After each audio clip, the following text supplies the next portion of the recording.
All right. All my glorious agents.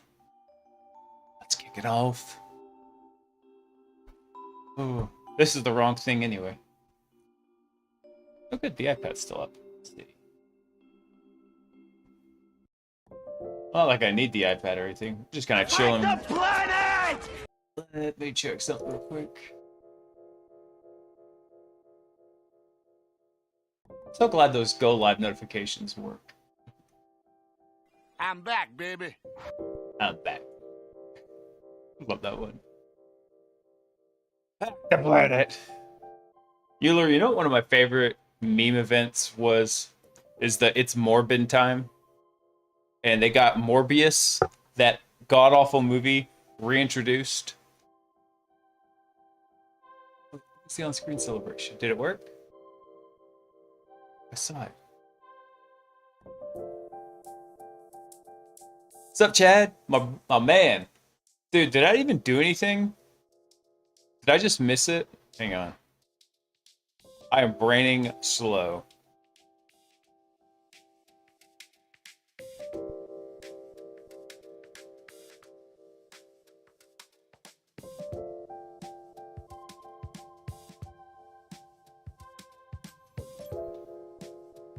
I'm trying to see, like, I was checking the live replay, but I don't know. Furbies went up on the screen. I completely missed it because I had OBS hidden behind Discord, so I could make sure if Salty had messaged me yet. Basically, what happens is on these nights, I forget it's Tuesday or Thursday until about 5 minutes till I'm supposed to go live when I wake up from my nap. I'm like, ah, shit. I've messaged Salty and like, hey man, what are we doing tonight? And he's either like, yeah, I'm good, or I'm beat down and I'm broke. Let's do something. Let's take a break. I'm like, okay, we'll do this. It's a highly organized, very carefully choreographed operation. Yes. Excellent execution.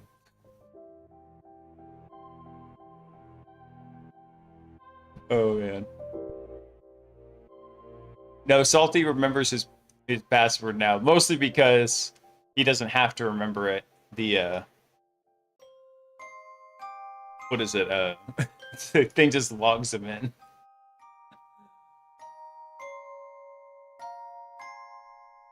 Oh my goodness. I didn't have that hard of a day today. It's just so since Panda went on her killing spree, she's banned from going in the backyard. So I have to go walk her now, which really seems more like an incentive than a punishment. But anyway, poor thing. We get done with the walk because she's practically all black, and she refuses to walk on the grass for some reason, unless she's pissing on it. So she's just walking over the hot concrete, soaking up all the heat from her black fur. She gets done, and she just collapses on the tile floor, and she's just like, oh, sweet coolness. So, a couple of those today, and then I went and I spent, I don't know, hour and a half with the APT at the park. Older son was with my wife, and oh man. And that kid did not want to play in the shade, because it's like a park that has like canopies. So he has some shaded area to play in, like no matter what time of day it is.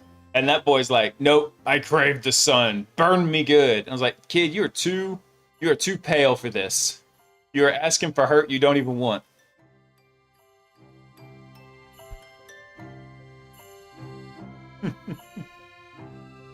Oh, you know what? Actually, hang on. Let me do something real quick here. Move this down here. Let me grab something, actually. Check this shit out. We can talk about a few things until my brother hops online here. Look at this absolute magnificent beast of a CVE. And I'm saying this knowing nothing about it. This is actually my first read-through of it. My buddy sent it to me. Windows Wi-Fi driver RCE. So apparently some kind of weak input validation. Exploiting of this vulnerability requires an attacker to be within proximity of the target and to send and receive radio transmissions. They could have just shortened that to everyone with their Wi-Fi turned on. Oh god. So how could an attacker exploit this vulnerability? An unauthenticated attacker could send malicious, let me zoom in, malicious networking packet to an adjacent system that's employing a Wi-Fi network adapter, which could enable remote code execution. I mean, that's about as bad as you get. What did they rate this one? They only rated... They rated it an 8.8? How is an unauthenticated RCE not rated a 10? Versions affected. Version 10 before 10.0, whatever that is. I think that's an old version Windows, though. Windows version.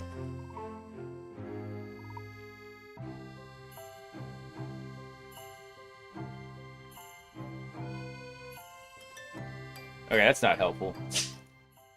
Do they have any other information? Well, actually, it looks like it's just a shit ton of them. Look at this. All these different versions here. Deny your cookies.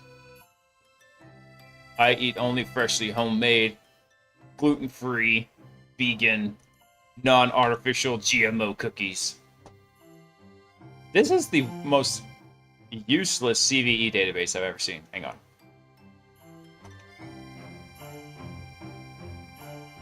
Let's look at NIST real fast. Let's go take a look. Actually, that is one way, Yulu, that it could be, is that if the, because for example, for those y'all hadn't seen this, CVSS calculator. So there's a couple of different metrics that go into how you're going to score the severity of an exploit, right? What's the attack vector? Network has the highest score here. So actually, I'm going to do this like, what would be a 10 on this? If it's a low complexity, requires no privileges, no user interaction, it changes the scope, and it's a high impact on everything. Bam, that's how you get a 10. Right? So if we change it to adjacent network, it drops slightly. You change it to local, drops slightly. And same thing again for physical. Like physical though is like, it has to have physical access to that computer. So I'd say this one's probably a local. You could argue that this would be a local endeavor, because you'd have to have, typically local would mean like on the system, like it's a privilege escalation, a system level exploit, but you could also say this is physically local, right? They've got to be within Wi-Fi range to do this. So let's say we did that and it's a high complexity. That gets it to an 8.1. So yeah, that could probably work. Although I don't know if the scope would be changed or unchanged. Probably changed. So yeah, the further you move typically to the... It's kind of funny because the further you go to the right here, it lowers it. And the further you go to the right on these ones, it raises it. It's kind of funky. Well, yeah, I mean, they've got to be adjacent. Euler for... Actually, I don't know. The details are rather sparse right now. Let's go look and see what they say on NVD here.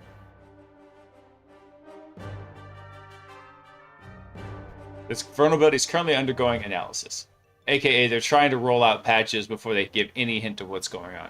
Now, there's guys out there that I know probably have already figured this out, because if this has already been patched, they'll take the patches and they'll just go do a binary diff across them. I know one guy in particular who does this. He's got an entire computer set up, and the processing actually takes quite a bit of time to go do that binary diff against those patches, because the patches touch a lot of systems, right?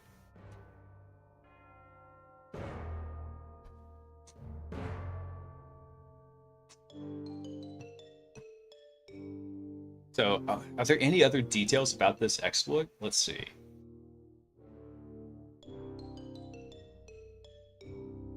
What do they say on Tom's guide? Let's see here.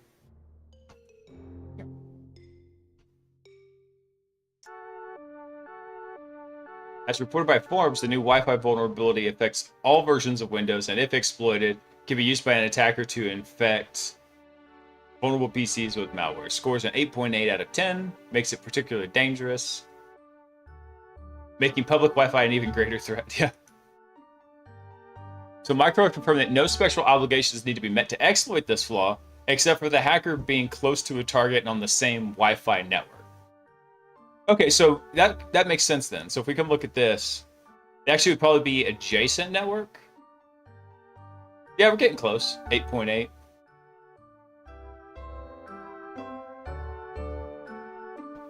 Let's see. To make matters worse, an exploit for this new Wi-Fi flaw doesn't require any interaction from the potential victim. That means the users don't need to click on a link. For those working from home or at an office, this type of vulnerability is far less concerning. However, if you often use the best Windows laptop out in public, say a coffee shop or an airport, then you likely fall victim to an exploit. Nice. All right. So prepare to patch your stuff, and maybe like for my sysadmins out there, forbid joining new Wi-Fi networks. Don't let them go to Starbucks for now. All right. My brother Salty has just sent me a Go Live invitation. Let's see.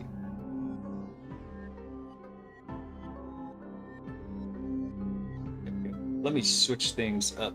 Actually, I'm gonna continue. Call Salty. Salty, my brother. Hey, dude. I'm joining backstage right now.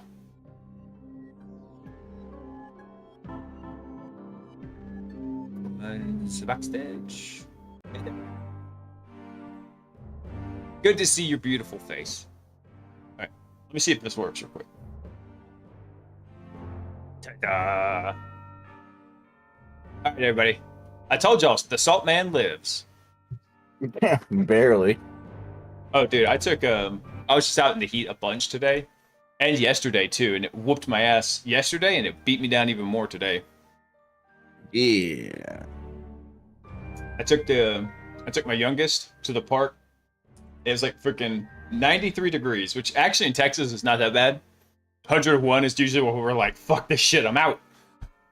But he just didn't want to play in the shade at all. He's like, no, let me go out into the sun. I was like, kid, you're gonna look like a pork rind after this is done, because you're just gonna be a little charred piece of, baby fat. Why won't this shit work? What the fuck? Which one's my favorite child? There we go. Can I plead the fifth? Yeah. Can't play favorites, man. I know. One of them is definitely easier to deal with, and my older son I get to spend more time with usually. That was actually why I bought the trailer, though, because I wanted my wife and my younger son to be able to come along until he's older. So actually, I have a little electric four-wheeler for APT, and he likes riding that sucker. It only goes like 3 miles an hour. Heather, what's going on?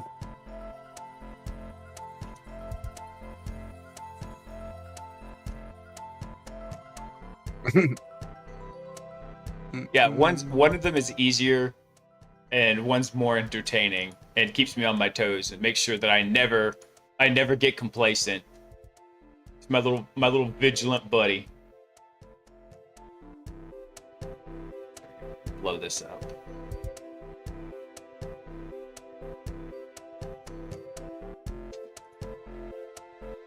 Okay. Let's try something.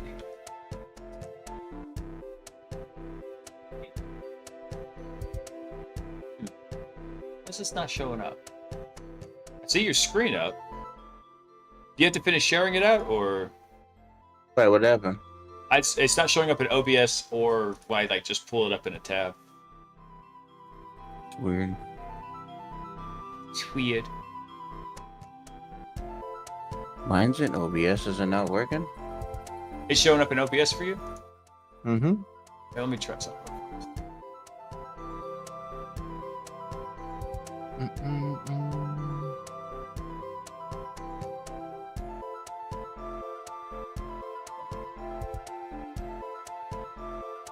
Oh, here you go. There you go. Hey, there we go. Merry Christmas. Did you forget to push a button? Yep. I knew it. Not like I've never done that before. Dude, I can't count how many streams I'll hop on and the freaking green screen's still off to the side. I just look back and I just see openness behind me, like, son of a bitch. I'm a rookie.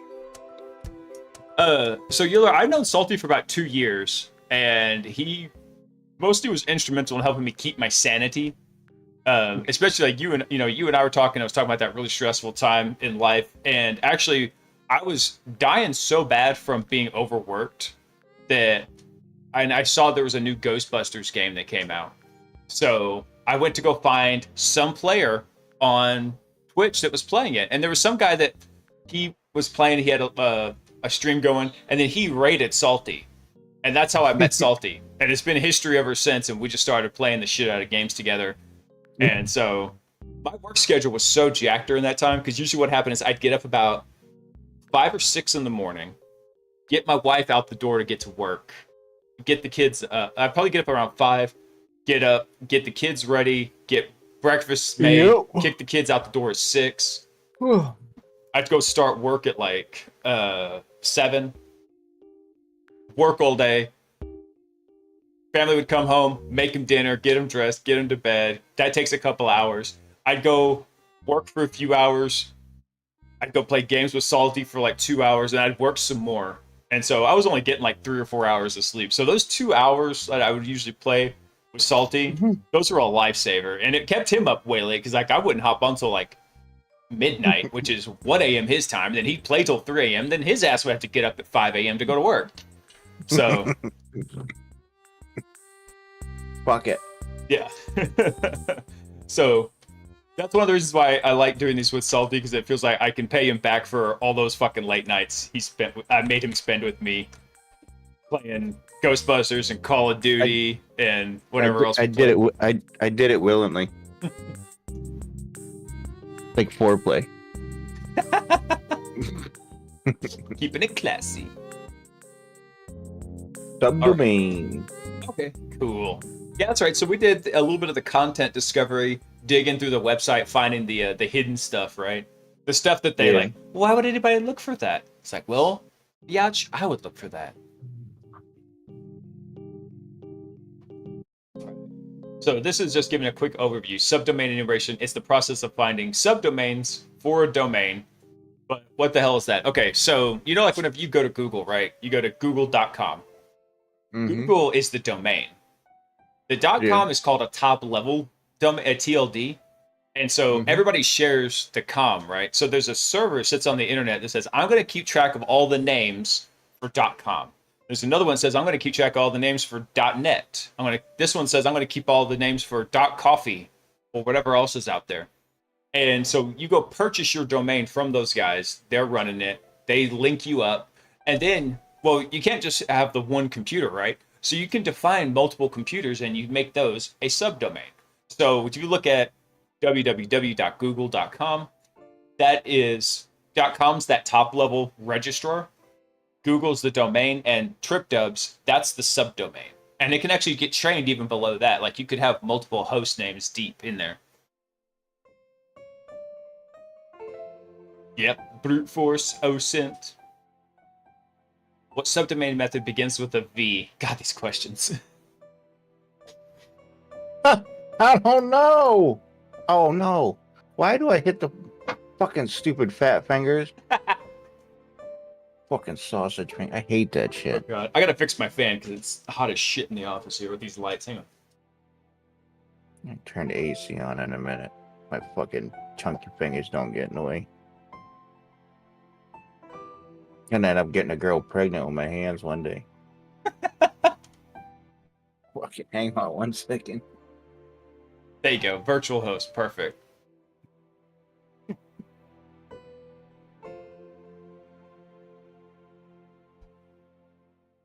Yeah. So virtual hosts are kind of a special case.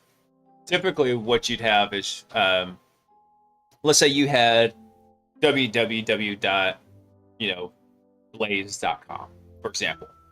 You could have, that would be one server, right? That's the web server. Then you could have, let's say, files.blaze.com. That would be a different server. Or you could have, onlyfans.blaze.com, right? OnlyFans. OnlyFans would be its own server in there. So in the old days, those were kind of, meat tracker.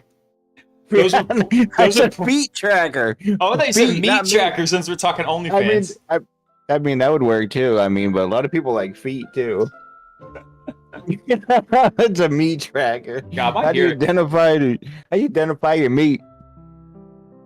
It's got a mole on it or something. Salty.onlyfans.com. Yeah. Yeah. So all those in the old days, those would point to different servers, and that's still the case in a lot of systems. But now you can have those all point to the same machine, and the web server will recognize something called a virtual host. So when you send a request to that server, it includes that host name there. So let's say it was, salty.onlyfans.com, right? It would look at it and say, okay, I don't want to serve the regular web page. I'm going to serve the salty variant of it.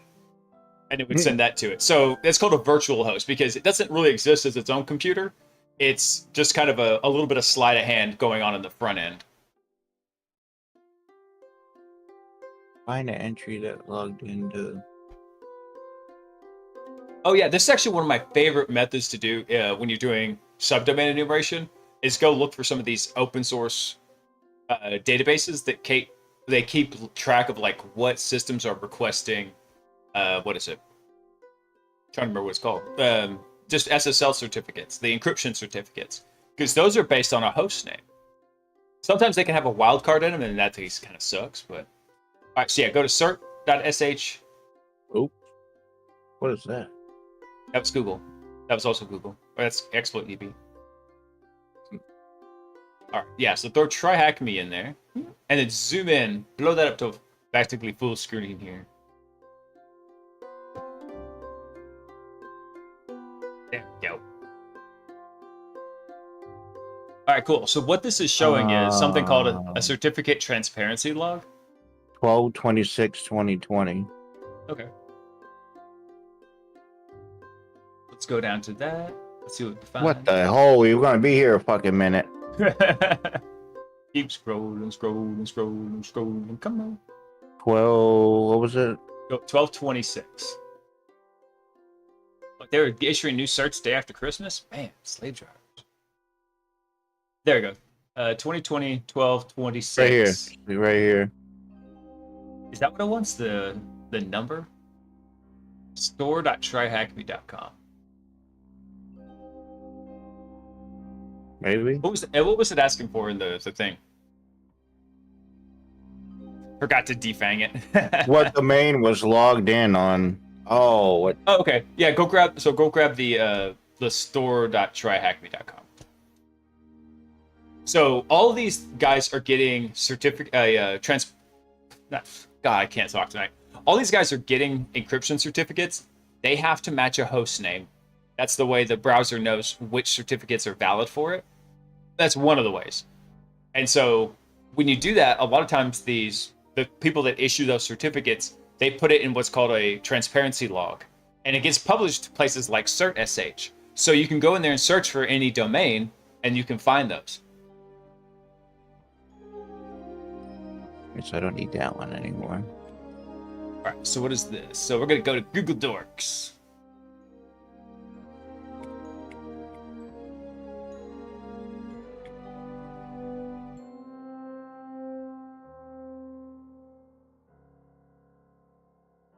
Oh, you're in Bing, dude. Why? I literally put Google in there. You did, not see me and it type searched Google in Bing it? for Google. No. Oh, wait, you know what? Shit, I just realized. Why'd you guys tell me I didn't fix the screen? You let me down, agents. Just sitting here, just like keeping the little tiny ass screen up there.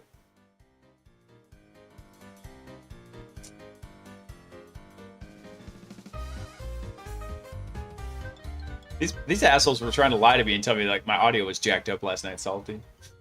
That's what I do all the time. Can't hear you. What a bunch of assholes. Bullshit, I can't hear you. Sound off like you got a pair. What is the TryHackMe subdomain beginning with S discovered using above Google search? I don't know. Oh, you can close that tab. We're done with that one. It's got to be store.tryhackme.com. The one with S. Yeah, it starts with an S, so it's got to be at the store here. So it's the same fucking thing as last time? Yeah, probably. You can probably go copy it from the previous answer. Fucking weird. There you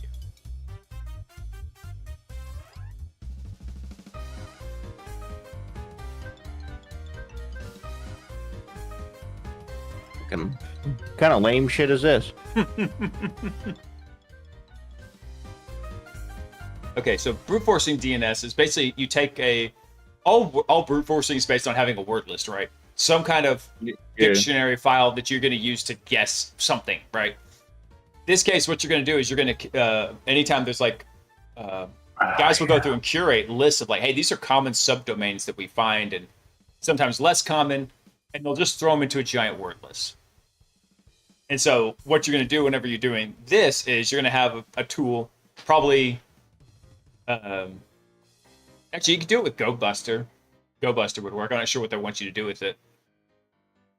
Oh, they're going to use DNS Recon? Okay.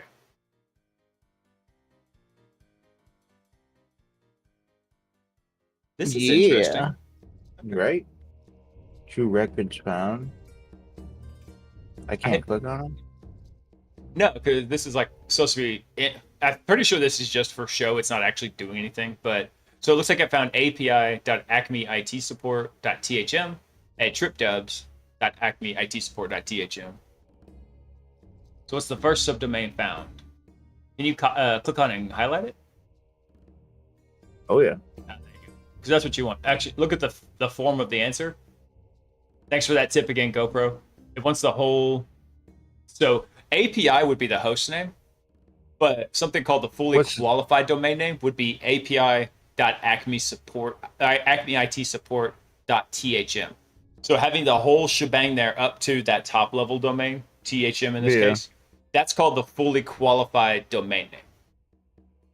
Look at that, man. I'm fucking professional. You are professional. No, I'm just joking. I suck at life and get hit by forklifts. Yeah, I heard that forklift left a big pool of hydraulic fluid after it hit you. Yeah, dude. Knock some nuts and bolts loose. Dude, I just noticed I'm at 420 followers. You understand what hit me, right? It was a goddamn cat tractor, right? Oh. like a front end loader, dude, with forks. Dude. That's what you should see the other guy. Oh. User Veronire with is online. Veronire. Veron ear. What is the first subdomain discovered? Awesome person. Thanks for coming on. Oh man, I just puked in my mouth. Yeah, there you go. Get that Web 55 one. That's a lot of web servers. Right? You got 55 of those suckers. 55 of them? That's kind of what they used to do back in the day. There's all sorts of trickery that happens in IT to make things appear like they're working smoothly. In reality, it's all for like, it's all sleight of hand, like show of stuff to basically trick people into giving them the illusion everything's running smooth. And it's a successful illusion a lot of times. What's going on? Thanks for stopping in. Do people still say what's up? I say what's up. What I say it every day when I start the stream. I'm not very inventive, so I'm just like, what's up, everyone? How y'all doing? Let's hack some shit. Thank you for the heart me's and all that fancy stuff you guys are doing. I appreciate you. Dude, so I installed TikTok on an old iPhone just so I can start trying to figure out what the hell makes it so popular. And I'm sitting there, I'm running through it, I'm like, this is not the TikTok I was told was going to be here. Where's all the stupid shit? This is I guess it's from the I guess it's just like the stuff that I have liked on there. And so like I get Fat Electrician, I get Mandatory Fun Day. I got Fat Electrician. I get guys uploading stuff like, hey, this is my platoon acting a fool. You know? Dude, I got the fat electrician on there, dude. He's the one that gives me all my military stuff. He's the only one that picks on fucking on Marines and makes them sound good. He had one actually where he thought his video on Wake Island when he's talking about after the Japanese bombed Pearl Harbor, there was Marines stationed at Wake Island, and they knew that the Japanese were coming, and they just lit them up. They thought, and it's so bad, they thought all Marines were basically just conscripted prison inmates that had been put onto this island. I love Fat Electrician. That dude's so funny. What is the first domain discovered? Hang on one second. Let's see what it's asking here for. Okay, so this is what I was talking about. Hold on, scroll up a little bit here. Because this is different. This was using a tool called Sublister on the right here. They're going to be using a tool called Fuff. So one thing you can do... Fluff. Yeah. So one thing you can do with this, though, is sometimes, like I was saying, you can have multiple servers that go to the same IP address. Like, they look like they're the same, right? But remember, it's all light. Yeah. It's all light, shadows, smoke, and mirrors. And so what's happening is you have, like, a bunch of different host names, but they all point to the same IP address, right?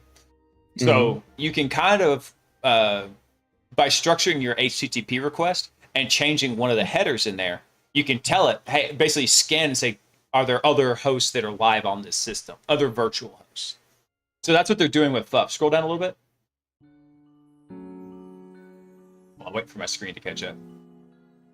There we go. So let's look at see what Fuff is doing here. They pass it a word list. That's what TACW is. And then they pass it a special header for the web request, TACH. And it says host, and it's got this big ass fuzz word .acmeitsupport.thm. So where fuzz is in here, that's where Fuff is going to go and start injecting the stuff from the word list in there to start checking for it. And so when it comes back with content, it's going to let you know. So that's a way of checking to see, are there other virtual hosts alive on that server that maybe we need to use that host file or that host header to access that stuff. Because if you access the IP address versus some virtual host DNS name, you get different stuff. Yeah. All right. So it's fuzz. Oh, no. Push the back button again. I did. Fucking fat fingers. That's 5 letters. That's wrong. Well, what's the question? What's the first subdomain discovered? So we got to figure out how to run this. Do we need to start the attack box? I just ran it. Look at this. Watch this thing go. That's DNS Recon though. That's not Fuff. I don't know then. Yeah, we already did this one. Why is it still up here then? No, we already did on the right. We already did that one. I don't know why it's still up there. Okay. Yeah, I don't know either. Scroll up a little bit.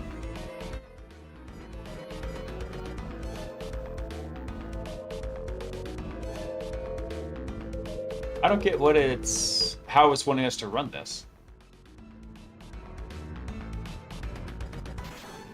Oh, yeah, it says right there, start an attack box and then use the following command against Acme IT support machine. Okay, so go start your attack box. Access machines? Yeah, I don't know. Attack box. Yeah, there you go.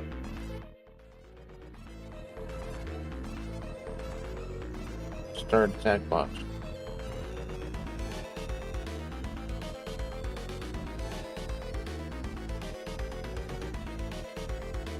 Dude, my older son now, he wants me to get he wants me to go get all the classic Nintendo games for the Switch.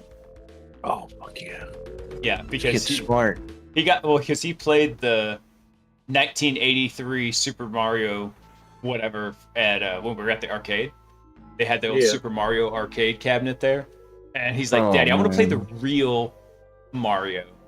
So now that's the real Mario to him. I used to break those games. I played them so much.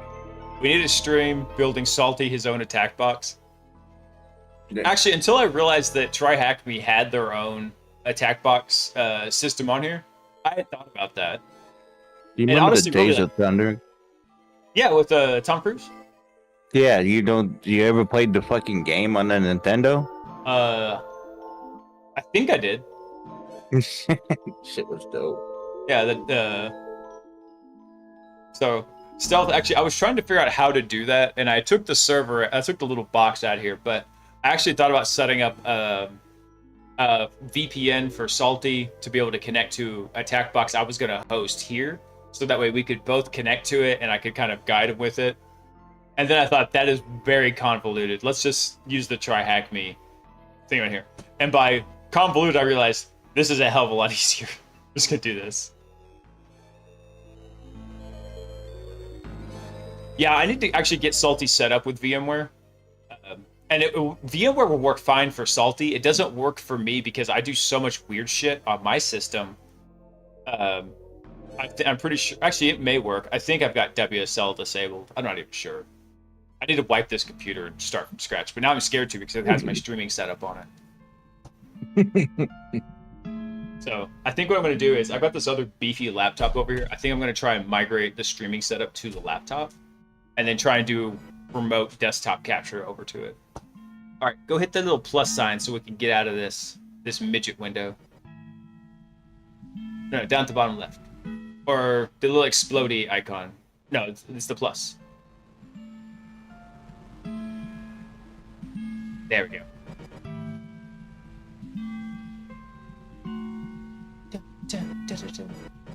Oops. Reset the UI scale. Rude. Oh god. Rude. Alright, let's see if we can remember where to do this. Go up to, I think it's application.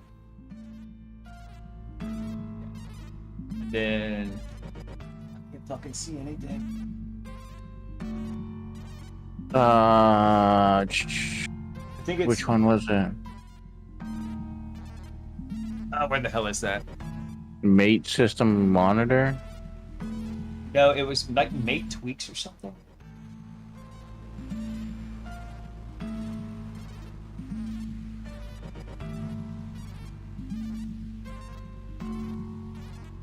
Is it under system tools?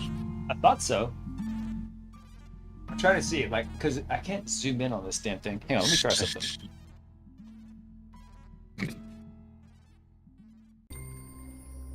That is unfortunate here. Yeah, go to System Tools real quick. I did. And then go to... Go up to Accessories. See if it's up there. I gotta remember how to set... I'm gonna record this. Promise. That is not it. No. All right, go to System Tools and then go to... I guess Mate System Monitor. That doesn't make any sense though. That doesn't sound right. No. Yeah, that's definitely not it. Oh. System preferences. Look and feel, right? I think that might be it. Tweak right there. Ah! There you go. I remembered. I think you go to Windows. And then what do you it does auto detect. Which one do you want me to do? Regular or high? High DPI. There you go.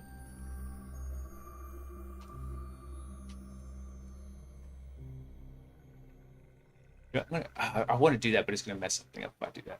All right, that's much more readable. Perfect. All right. Open up So- Firefox. Open up your terminal. And then let's go copy that. Actually, yeah, go back over to the instructions.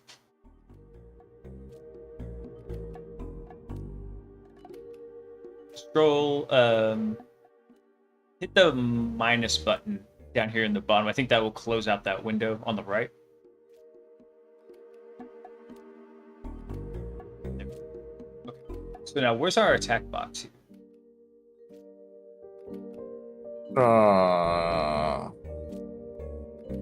Right here. Yeah, but I'm trying to see What's it? the system we're going to be targeting in the lab here. Oh, I haven't got that for you yet. So start attack box and then hold on, scroll up a tiny bit. I need to see what's above that first command line there. Yeah. It's there already. It's just slow. Okay, so we need to copy that command, but we need to figure out what the machine IP is right there. See that at the end for the URL? Yeah. I just Broadcom about this much. Yeah.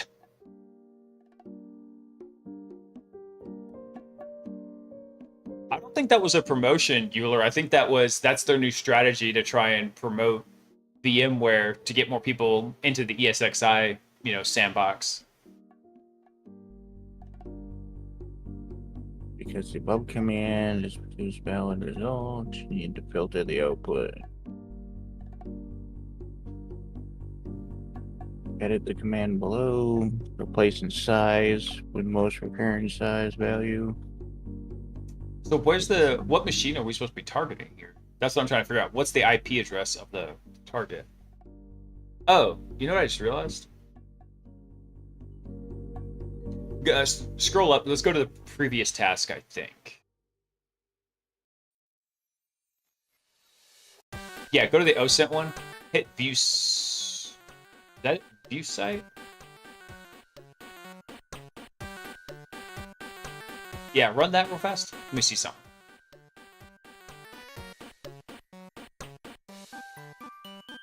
Okay, that's not the one we wanted.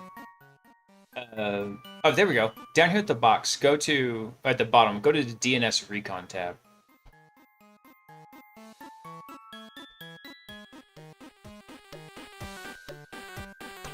Alright, run that one real fast. Because I think this is going to give us that IP address.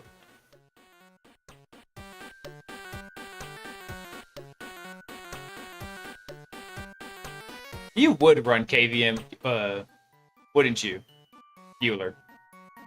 Okay, so it's just gonna be that 10.10.10.10. Okay, cool.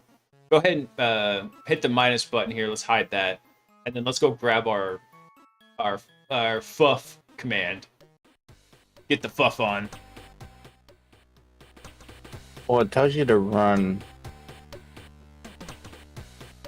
Yeah, so we're gonna copy this. We're gonna replace machine IP. Oh, actually, this is something cool we could do. Check this out. Go back to your attack box tab real fast. All right. So something we didn't talk about and we couldn't do in Greyhack is variables in the terminal. Mm-hmm. So what you can do is you can set these up. They have two levels of use. One is right here in this terminal where you're running. Right. This terminal is its own process. If you define what's called an environment variable, it's accessible by this terminal, but none of the sub-processes that come under it, unless you do something called an export.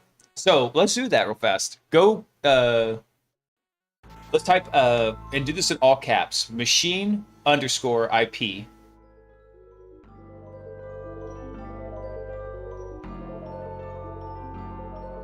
Yeah. Yep, and then do equals 10.10.10.10. Like space? No. Ooh. Hold on, do machine_IP.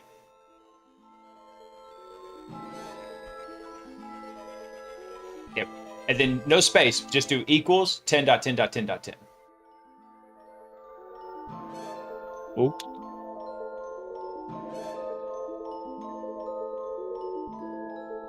Hey, 17? No, that's a perfectly fine question. So he's asking, is there a place to go back to from the beginning of the red team out stuff? Yeah, 17, check out the YouTube. In fact, let me, I'll drop a link into it, because I don't think actually, let me see if I did. Did I make a YouTube? What's it supposed to bring something up? No, just once you run it, it stores it for us to use later. Hang on. YouTube.com. There you go. Just about every live stream I've done is there. It still doesn't catch it from the very beginning, but we go through that red team ops stuff multiple times. So go through it, check it out. I try to explain each module kind of as a standalone, and if there's prerequisites to it, I kind of go back. And be aware, we go off in the weeds sometimes. We're like, hey, let's just go stress test this shit and see what happens. So, but that's the best place to go back and check the replays is over on the YouTube channel. Okay, so I want you to do something different here, Salty. I want you to use the echo command and type in Salty is a beast. So echo, Salty is a beast. Like actual echo? Yep, echo. Nope. But lowercase.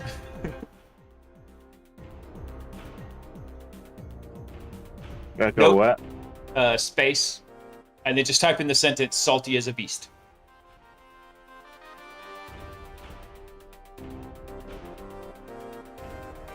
All one word?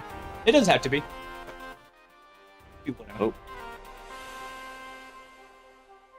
I just want to show you something here real fast.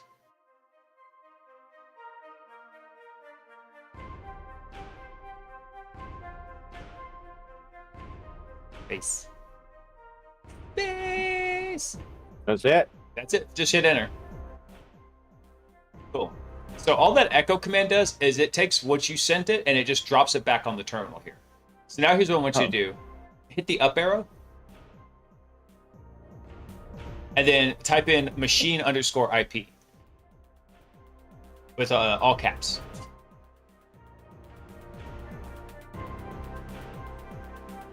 Hello, Panda. And then 10.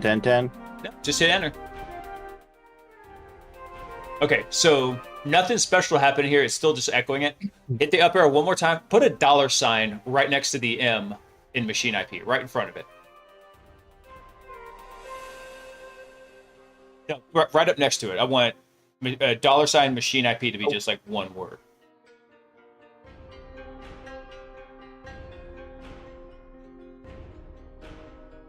There you go. Now hit it. Bam. Salty is a beast 10. Oh wait, we're missing a 10 in there. I just noticed. There's 4 10s. Because that's an You're IP the one that address. told me to do it like that. I said 10.10.10.10. No, you I didn't. didn't say 10.10. Yes, you did. But here's what I want you to see what happens. So Echo just returned Salty as a beast, right? And then we told it, hey, I want you to echo that with our variable. Well, it didn't know that it was a variable and just dropped back machine IP. So that $ there is a little magic character, tells the terminal, hey, this is probably a variable I need to go look for. And then that's when it drops and it does that little string replace there. So instead of doing machine IP, it did 10 here. So we can use that trick now. Although hit the up arrow, go back to the machine IP and add another .10 on the end there.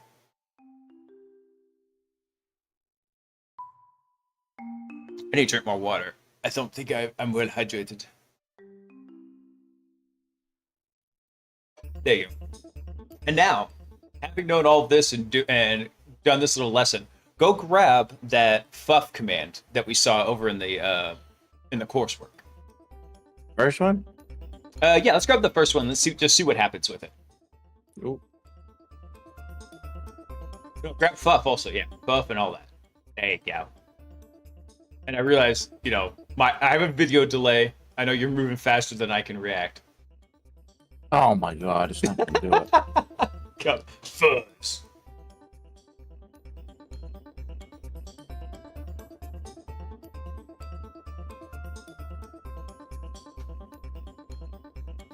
You gotta use this fucking clipboard. Yeah, go ahead and close it now, and once you close it, it should pop up in there. There you go. Cool. So if we tried to run this right now, it's going to fail. Because, scroll up to the command.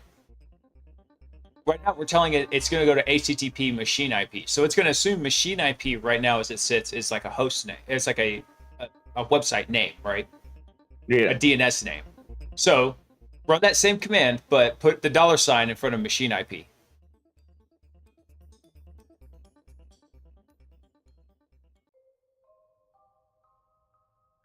Put the $ in front of. Oh, okay. Just hit the up arrow, bro. Or paste it, whatever. I did. It wouldn't let me. But now it's not gonna let me. Oh, I gotta go this way. Use your left and right arrows, man. Yeah. I'm lazy. We're hacking, so we're dealing with old tech. There you go. Okay, blow this up to full screen so we can take a look at it. There we go. All right, scroll up. Oh god, it's so ugly. Keep scrolling. Is that as far as we can go? Yep. Oh god, so ugly. Okay, so what's happening here is everything that's returning, like stuff that we know is fake. Let's look at what's happening here. See those square brackets on the end of the line? It says status 200, size 1220, Yeah. words over here. 273. So those are all little key statistics we can use to filter this out. Because I'm pretty sure not everything in the word list is going to exist, right? So let's do this. Hop back over to the coursework. And they mention that right here. The above command always produced a valid result. Got to filter the output.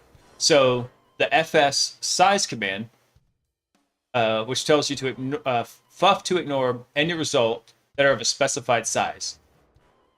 So what we can do is we can put in attack fs space 1220. That was the size of like all the responses coming back, and it will ignore those and count them as false positives. Okay. Hey, 7, no problem, man. 17. If you got questions, man, feel free to hop in and ask, especially even on tonight's, like, we're doing with Salty. We do these every Tuesday and Thursday. The rest of the time, we're doing more advanced stuff, but still, I like the new folks to come in because you can see kind of what's coming further down the road, right? It's a little bit, not to be like, to blow my head up too big, but if you're really new to this, it's like standing up on the mountaintop and you can see far, right? So then you can know where, you can kind of figure out how far you could go with it. Was So it TAC FS, like space TAC FS? Yes, but before you do that, put the $ in front of machine IP.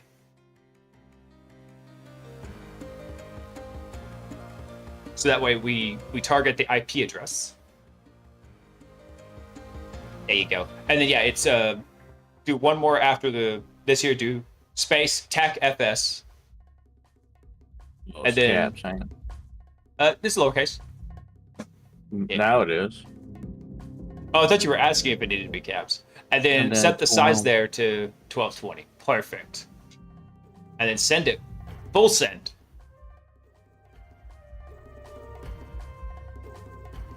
Why didn't it work? It did. It just said it came back with. What? Did we not filter the correct size? I thought it was 1220.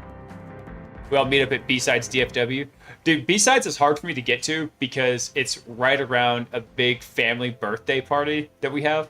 So, although I'll see if I can make it this year.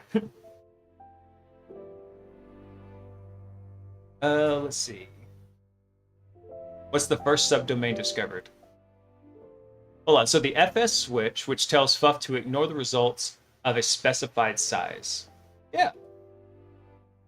Should be 1220 because like everything was coming back as 1220 there. Mm-hmm. I'll meet y'all in like 2 to 3 years. Dude, that's the worst. That's the worst idea to have, SM. Come and meet these guys so you know where to get experience and you can get boosted experience. These guys can boost you.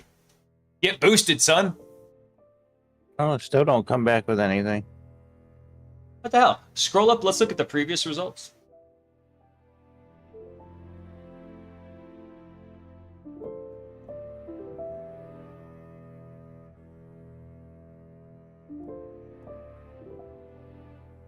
Why the hell would the size...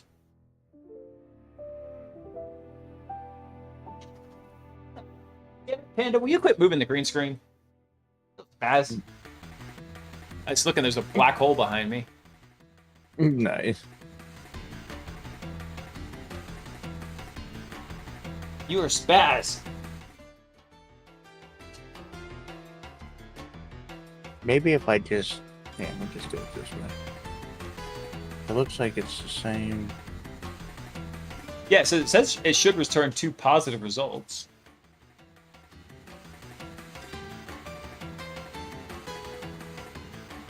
No, I'm assuming that we're not supposed to put in curly bracket, size, curly bracket. Maybe let's try that. I don't know. That could be stupid, though.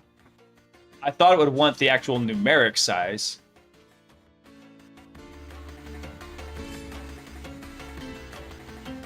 Yeah, so just delete out 1220 there. Let's do, so left curly bracket, size, right curly bracket.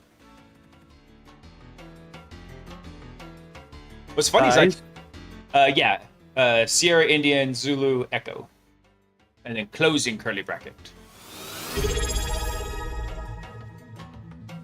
Doc G Money coming in hot with the prime. What's up, man? Thank you. Appreciate it. Whoa, what the hell? It looked like it errored out, which is kind of what I was expecting. So so this is the help output, right?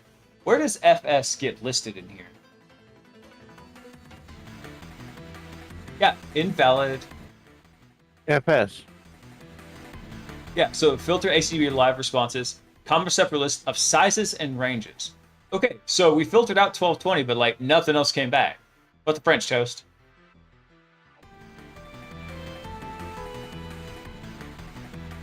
All right, try 1220 one more time. I don't think, actually, that's a good idea, actually. Let's try that.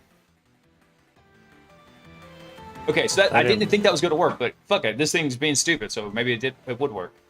All right, try 1220 again just by itself one more time, because sometimes shit just gets crazy. Gotta put the big P in there. The big PP. Yeah, the big PP. Tag FS. Yep, lowercase fs. You know, you're awful picky. I am. I'm picky because the damn terminal is going to be picky. Nothing. What the fuck? You know, hang on. Let's see. So, Got it.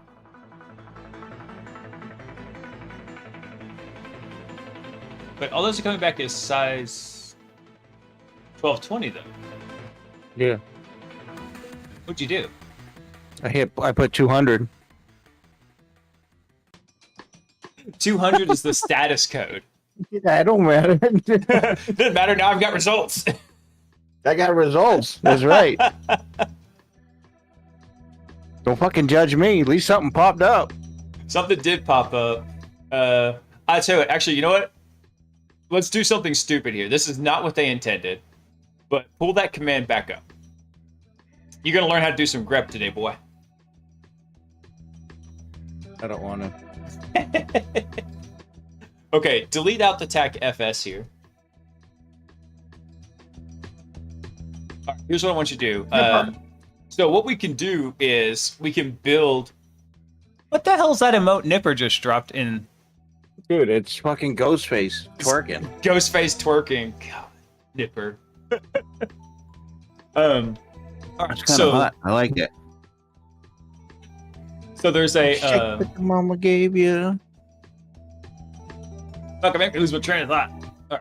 Okay, so there's a tool we can use, and a particular setup we can use to basically take all that output and send it to another program and let that program process it for us. So here's what I want you to do. Look right under your backspace key. You see the backslash and the pipe, the vertical line? Right up to the backslash? Underneath it? Right underneath it, yeah. Yeah. Okay, so drop a pipe in there. So you want that You talking vertical about line. that one? That's the backslash. So hit shift and hit that to get the vertical pipe. I got a vertical pipe for you. Yeah, I knew, man. I knew that was a layup. I gave that one to you. All right. So I the hear pipe that. command, or the pipe is a special going on? character in Linux, and it says, "Hey, take the shit from this thing, pipe it over to this thing." What's been crazy, Nipper? That's what I'm saying. What's crazy What's been crazy? about you, Dave? All right. So basically, all that long list of shit that just came out on the terminal, it's not going to show up on the terminal now. We're going to send it to another program to get processed. And the program we're going to send it to is called grep. So type in grep. Golf Romeo Echo Papa.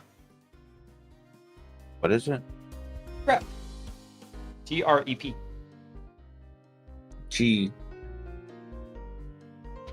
GRTP? Is that what you said? Grep. E- Golf. E- Romeo Echo Papa. Hang on, my screen's still catching up. GRE. P. P? P. Or Bull. E. P. Papa. Pizza. GR, Penis. GRP? No, there's an E in there. It's GREP. Yeah, that's what I said. All right. So grep is GNU is a collection of libraries for code. It's the GNU Speak fucking regular English expression to me process. and very slow. Do you not understand the words that are coming out of my mouth? No, I've been blown up too many fucking times. I don't even speak English barely. So let's just do a little fun thing right here. Shut up, baby. I know it. Well, talk to me. Nipper, the Spill the suspense is beans. killing me. And salty. You got too many periods in your sentence. All right, so I want you to do one more thing. Hit space. So grep will search for like what you tell it afterwards. I just want you to type in the word status with a capital S. So, space? Yep. Wait, hold on. Nipper's response scrolled off. Let me see. Yesterday we headed to the Oh, airport yeah, for a week-long trip in Florida for my son's wish trip. Okay. And Yeah. how'd that go? I remember you telling me that last time. Go ahead and send it.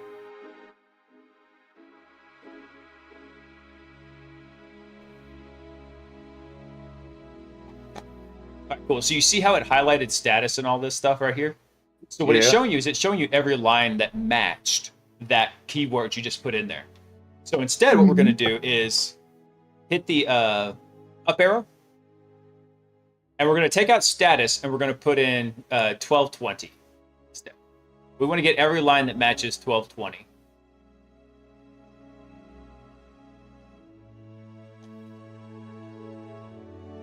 Okay, so it's going to match just about everything, right? But there should be lines that it doesn't match.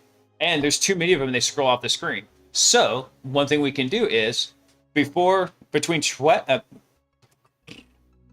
grep and 1220, I want you to put in TAC V.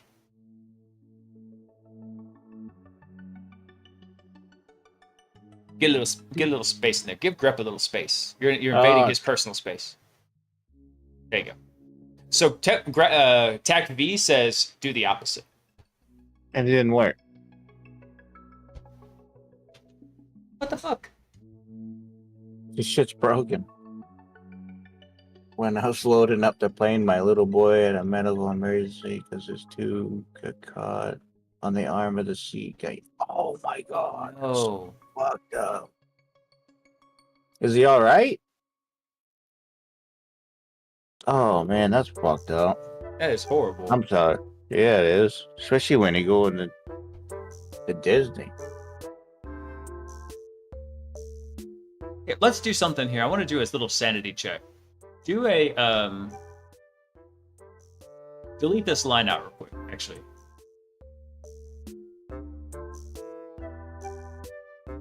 Let's try something real quick. Type the command curl, C-U-R-L.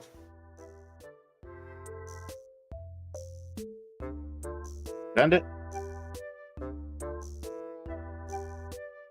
She says they had to go to the ER to get a new one placed and make sure everything was good to go. Ugh. Oh man, so did he end up going after all, or? Yeah, were y'all able to like make a later flight? For a kid? Yeah. All right, I want you to do space HTTP : / and then 10.10.10.10.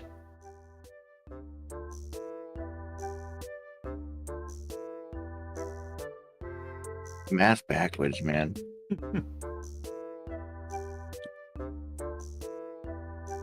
Dude, I got That a it? whole bunch of yeah, send that real quick. Let's see what happens.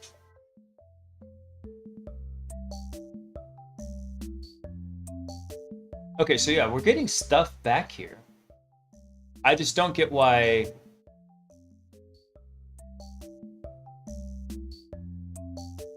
All right, go back over to the course material. I'm trying to figure out why it wants us to filter by file size if every damn file size that comes back is the exact same. What was the first subdomain discovered? Yo mama, And what was the second one? right? All right, so this command has a similar syntax to the first part. Yeah, in fact, the syntax is all completely the same, except they just add the TAC FS option here. Yeah. Hey, Night Euler, have a good night, man. And above command should have revealed 2 positive results that we haven't come across before. The fuck it did.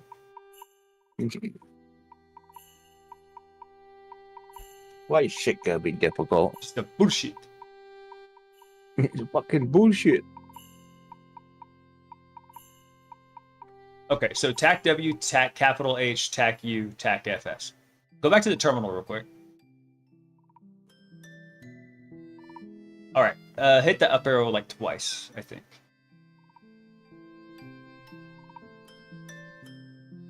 Hit it one more time.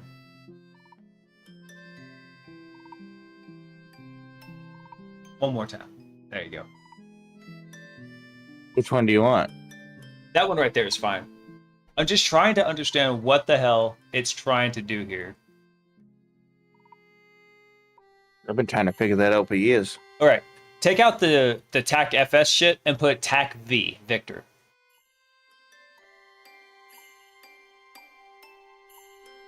Send it? Oh.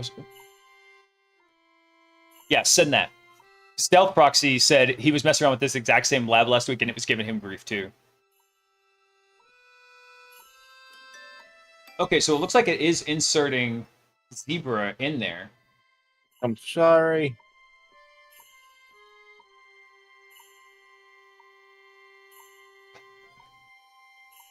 All right, do this. Type fuff and just hit enter.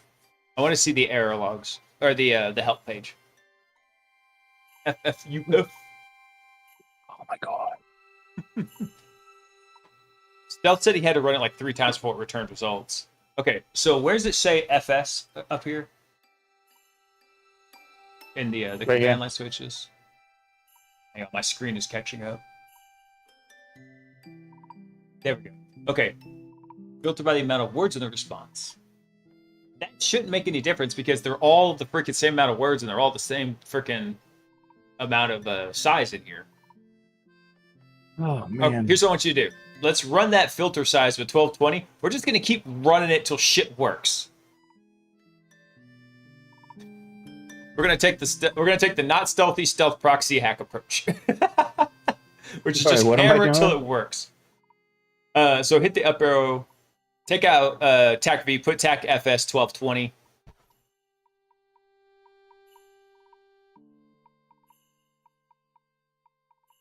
By the way, anybody in chat, if y'all are going to Wild West Hacking Fest in October, let me know. I just booked my ticket and my hotel there.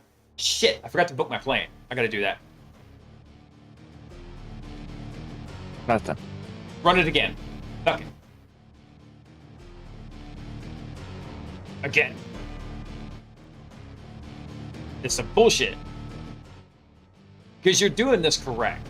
Their shit's just jacked up. What kind of fucking program is this? Fucking The asshole. program's fine. It looks like I think their server config might be a little bit, but ass. yeah. So we're literally doing what one of the guys in chat said, stealth proxy, Okay. and he said basically just keep resending this shit. Oh. Okay.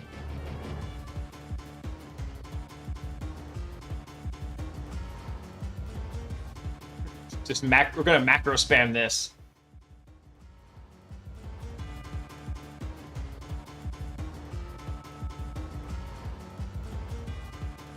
Hold on, wait till it finishes before you send it, because we got to be able to see the results.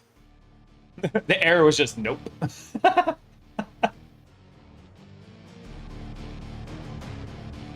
Come on. Do you remember what the 2 hosts were? Stealth? Because we can be at this shit all night. And I actually want Salty to learn something more than just how to run the same command 100 times. Going to Baltimore and then Florida. Got in late last night, but today's. Oh, that's so shit! cool. You went to fucking Sea. I love SeaWorld. Hey, show the questions again real fast. Look. Well, what was the first subdomain and what was the second subdomain discovered? Looks like the first one has 5 characters and the second one has 6.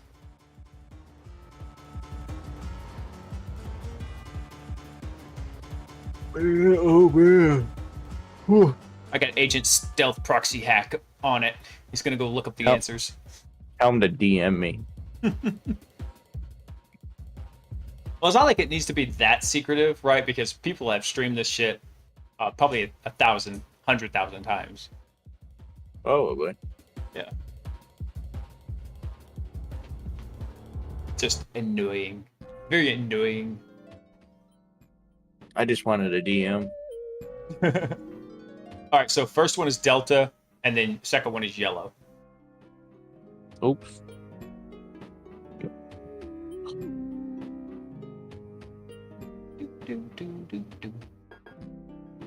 Hey, Salty, after I finish up Red Team Ops, which should be like 4th of July, I think I'll be done with it. What was the other one? Yellow, like the color. Hey, thank you. Stealth Thank coming in. Appreciate you. Hold on, scroll down. Stealth wanted to see the command you were running again, real quick. Go, pull back up the terminal. So there was the command right there in the middle. Or there it is down there at the bottom, too. Yep. What about 4th of July? Oh, so after 4th of July, I should be done with RTO. And we're going to do some kind of like more chill, fun stuff before we start off the home lab. And so if we want to get you set up on Hack the Box, we could go do some Hack the Box fun stuff. Okay. I don't know what that means, but it sounds great. Think of Hack the Box as like it's like a shooting range. Oh. I thought we were going out for tacos. Yeah, Proxy, do you see anything wrong with this command down here? Can you see that? Yeah, man, I don't get it. It's like, and so that was why we did the grep option here. So because the Jurassic World experience is awesome. I love that thing. I've been in it like so many times. It's amazing. Oh, that's so awesome. I want to go to Universal sometime. I don't know when I'm ever going to get to go. All right, he just removed.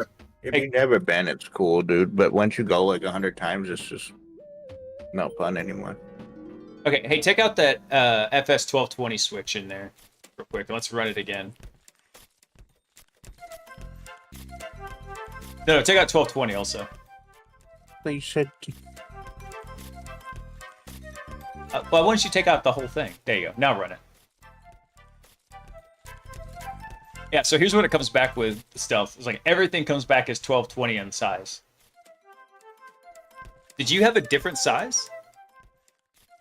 That's yellow. Tell me. Yeah, but see, yellow came back exactly the same as all the others. Look at that. Mm-hmm. So how the hell are you supposed to identify the real from the false positives?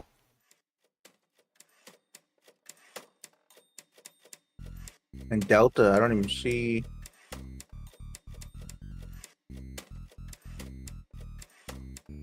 Yeah, it looks like the box is just messed up. It wouldn't surprise me if somebody like got in here and probably just like compromised the underlying box and then changed it to mess with people. Well, there's Okay. no Delta even in there. It's probably way up at the top. Like it's off the back scroll. Your terminal only holds so many lines of what's called the back scroll, but that's fine. All right, let's go check on the next lesson.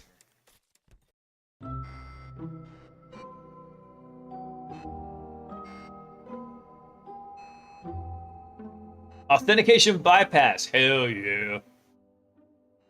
Oh, I hope this is going to be a good one. All right, so in this room, you're going to learn about different web authentication methods, how they can be bypassed, defeated, or broken. These vulnerabilities can be some of the most critical ones, especially if it offers leak of customers' personal data. Heck yeah. All right, so okay, start machine. Go ahead and start the machine up. There you go. Now you can click that. There you go. Oh, Panda, why are you being such a turd? I got this massive cut on my leg, and she keeps wanting to rub up against it. Stop.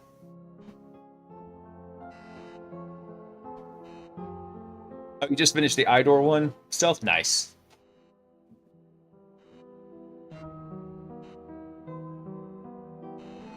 All right, so helpful exercise to complete when trying to find authentication vulnerabilities is creating a list of valid users, and then website error messages can be a great resource for coding the information to build our list of valid usernames. Okay. Very cool. I like how they're using Fuff for everything, because Fuff is it's a tool that I don't use a lot, but I know it has a ton of flexibility in it, and you can do a lot of shit with it. It's kind of like a fuzzing Swiss Army knife.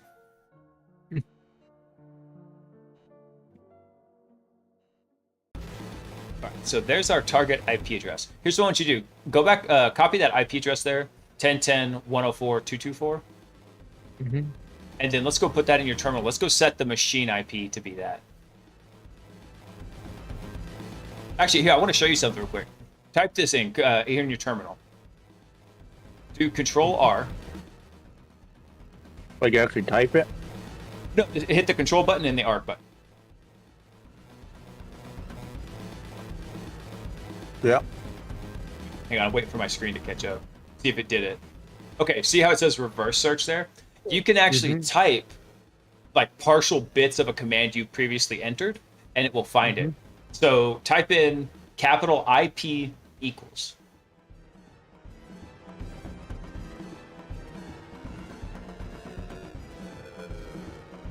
They brought up that shit. But let's put an equal sign in there.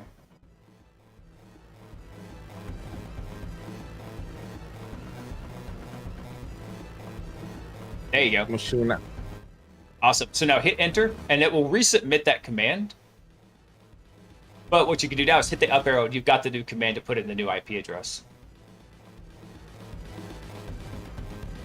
Wasn't.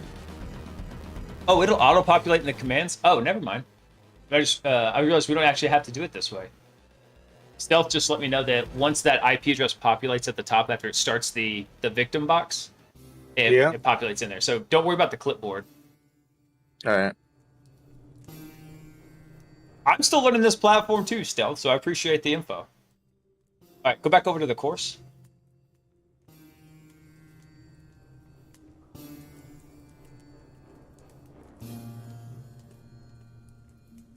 There we go. God, the delay is so bad sometimes. All right, scroll up a little bit. Let's look at that fuff command.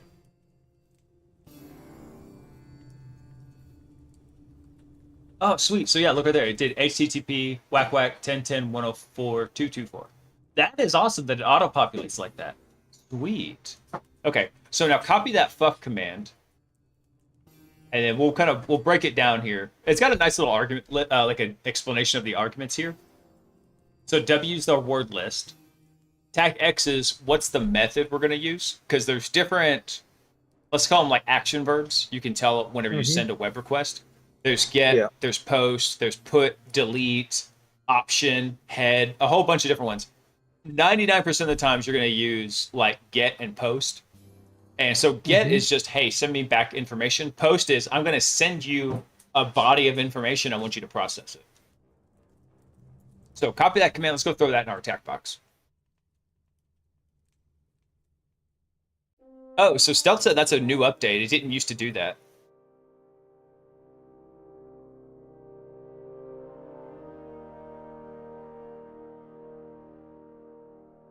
There you go. And then just hit close. Because once you close it, it should appear in the clipboard.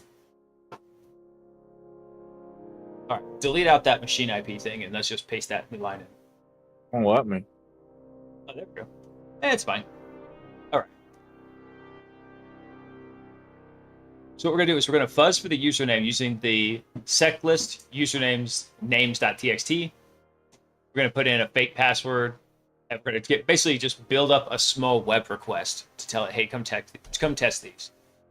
So it looks like I found a couple that work here. We have admin, Robert, Simon, and Steve. So here's what I want you to do. Up there where the Firefox icon is in the top, the one on the right that looks like a lightning bolt, click that. That's a Sublime text editor, I believe. Yes. Yeah. Open that up. Let's start taking notes. Because now you're actually doing some stuff. No, don't hit open changelog. Don't do that. Oh, God. No. Oh, God. Yeah, I just closed that. We don't need it. Just hit cancel. I did. There you go. All right, and then grab that list of usernames. Let's paste it in there so we can keep track of it. I removed doing copy and paste and forgetting to change my IP address and then wondering why nothing was working. Come on, man. Just grab the whole thing. Stupid. There you go. Oh, lame. We're gonna start keeping our notes. Where did it go? Oh, go to the far right of the screen. Remember? No, the right edge is like where the start bar is. So middle of the screen, far right.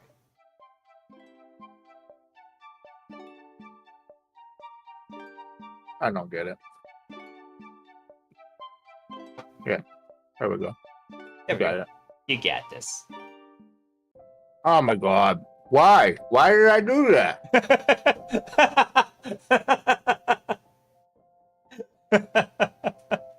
Fucking. Oh. There you go. All right, drag the window to the right, make it a little bit bigger, and so that way that we don't have these weird line wraps going on here.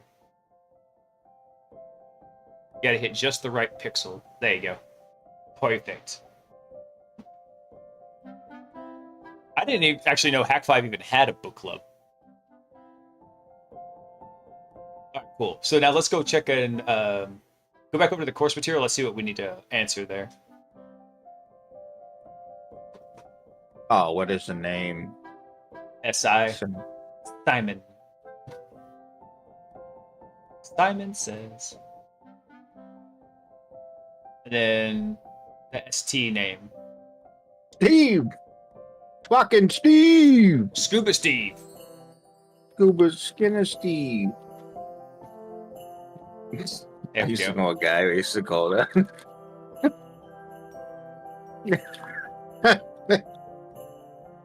Shit. Was it Roman? Robert. Robert. Make me think of that Family Guy episode where Stewie like kidnaps that other kid, and his mom comes down in the basement. And he's like, "Why is that little boy?" He's like, "What are y'all doing? We're playing house. Why is that little boy tied up? It's Roman Polanski's house."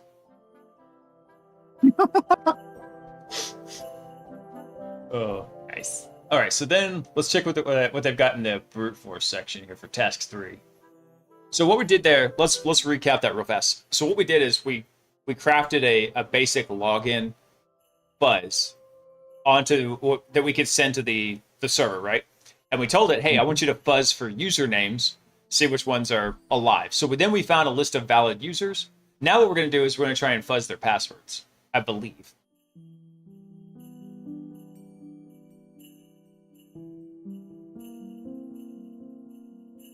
I think you got to get that in the clipboard. I do. Clear. Oh God, Panda, stop! You are killing me, dog. Rub it on my cut. I don't know what I even did, man. I just looked down and like, there's like just this long gash in my leg. I'm like, what the hell happened?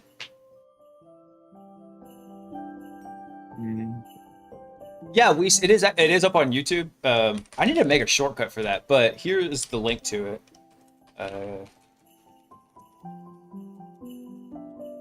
An error?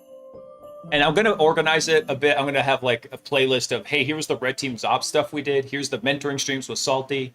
So they'll be a little bit more organized. Maybe I'll work on that tomorrow. Actually, I've got an idea on how I can organize them quickly. Am I supposed to put one of their names in?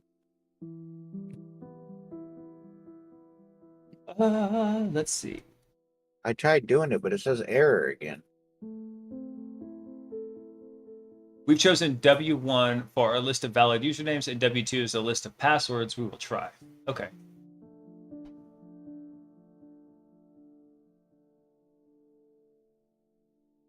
But I used Hang on one sec. Let me read it real quick here. Oh, okay. So what we need to do is we need to go see how it has TAC W valid underscore usernames.txt colon W1. So what it's doing is it's making little variables that we can use that. And see, then there's a comma, and there's user share word list, sec list passwords, common credentials, 10 million password top list, colon W2. So what we're saying is, I want to inject this word list as the value W1, and I want to inject this second word list as value W2. And then if you look at where it says TAC D, the username is W1, password is W2. So we need to go make a list of valid users on the TAC box real quick. So let's go edit that list we just had, and let's save it to the computer.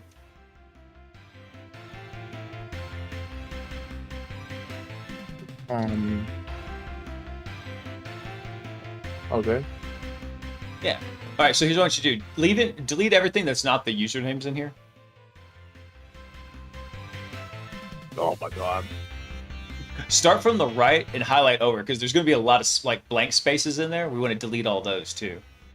Let's go all the way back to like the E. There you go. And yeah, just nuke that out of there. Gonna highlight the names and delete that shit too. No, you can't. You can't highlight like that because it's going to hit everything in a line. You're going to have to do it one line at a time. So go to the E, and then just hit backspace. Delete that shit out.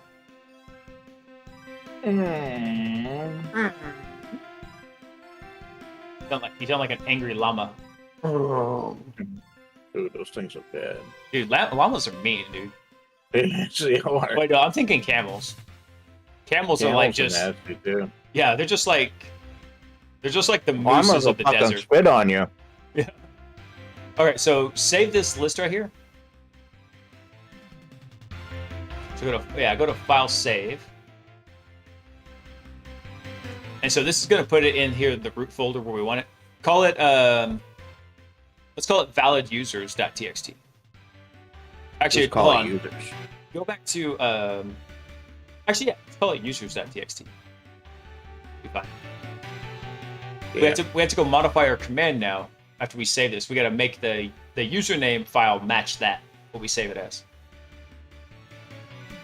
Did you save it or hit cancel?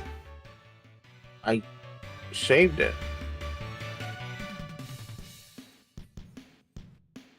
Okay. Yeah, I saved it. Oh, it does say users.txt. Sorry, I misread what was at the top there. Okay. Yeah, So- smart guy. All right, go back to the terminal.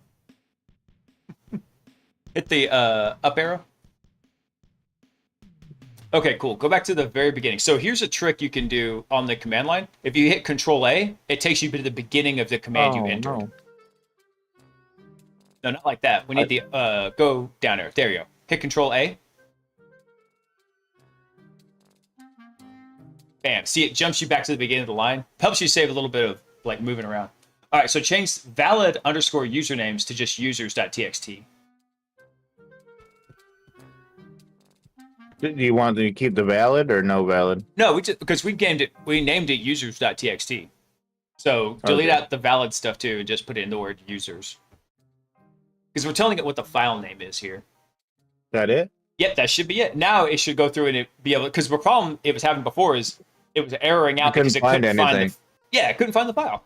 So send that bitch. I did. Ooh, there we go. Steve has the password Thunder. Quick chigga. Steve Thunder. Steve Thunder.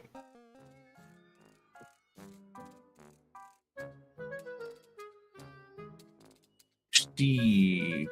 Let's take Salty to do a simple CTF box next. I did it today just to test my noob skills and it was fun. Simple CMS vuln with GTO bin privilege escalation. Which box did you do, Stealth? Because I'll just have Thunder. Salty do that same one. All right, hold on. So did you answer the question? I missed it. Yeah. Okay, Steve Thunder. sweet. Steve Thunder. All right, let's look at this. Scroll up a little bit. Oh, it's called Simple CTF? Okay. Is it on Hack the Box or is it on a different setup?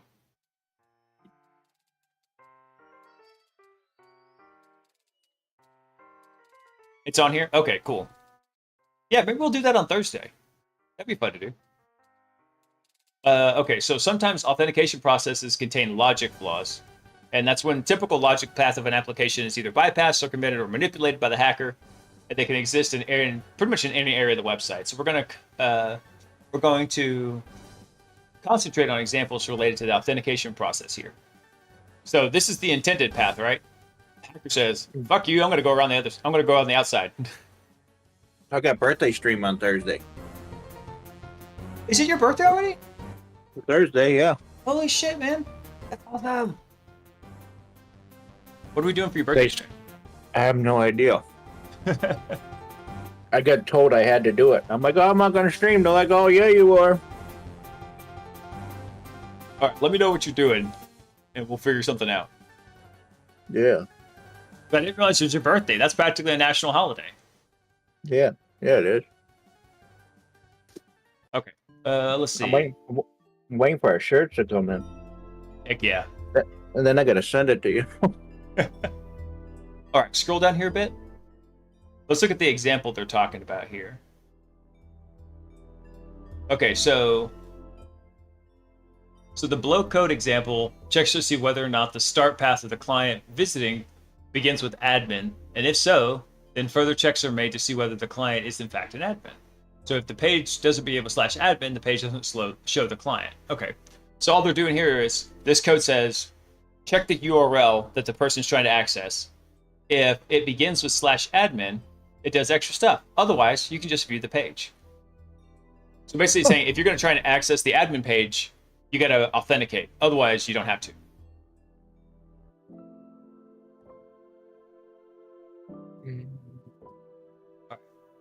Curl request 1.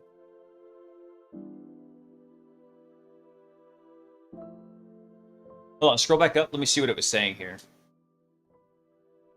Birthday suit stream. Yeah. I need to iron my birthday suit if I'm going to do a birthday suit stream. I do the helicopter. Be like a Chinook.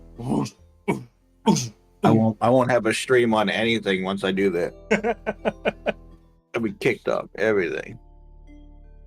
Okay, let's see here. So we're going to examine the reset password function in the customer reset.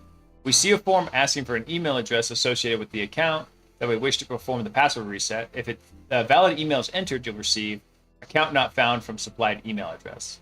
Oh, if an invalid email is entered. Got it. Salty.onlyfans.com. Yeah, I won't get kicked off there. Yeah, there you go. We'll do a hot tub stream. Well, we're So let's take playing a look whack-a-mole in the water.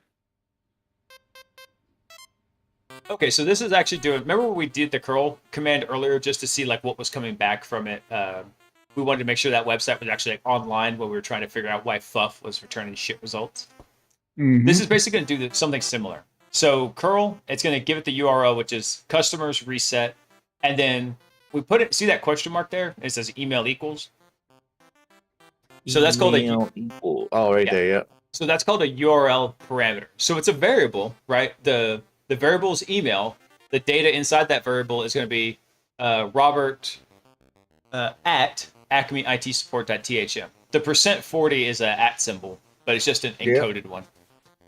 And then we set the content type, and then tag D is I think the username that we're going to set to it. User. Yeah. So copying this thing? Yeah, let's go copy that curl request and send it. Oh, I'm gonna send it right in her mouth.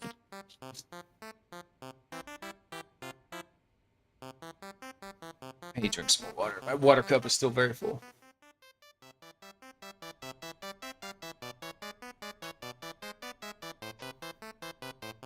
I need more water too. Thankfully, the humidity has chilled out here. It's only 50% humidity. Why? No, this is fine. This is what we wanted. Oh. Yeah. So scroll up. Let's Is take it? a look at what the page says a little bit. This is just the raw HTML here. Oh my god.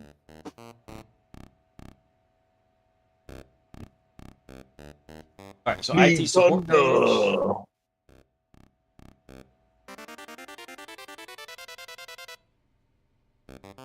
So you scroll down a tiny bit. Let's see here. So we have the nav bar. Scroll down a little more. There you go. See right there at the bottom it says we'll send you a reset email to Robert at acmeitsupport.thm. Yeah.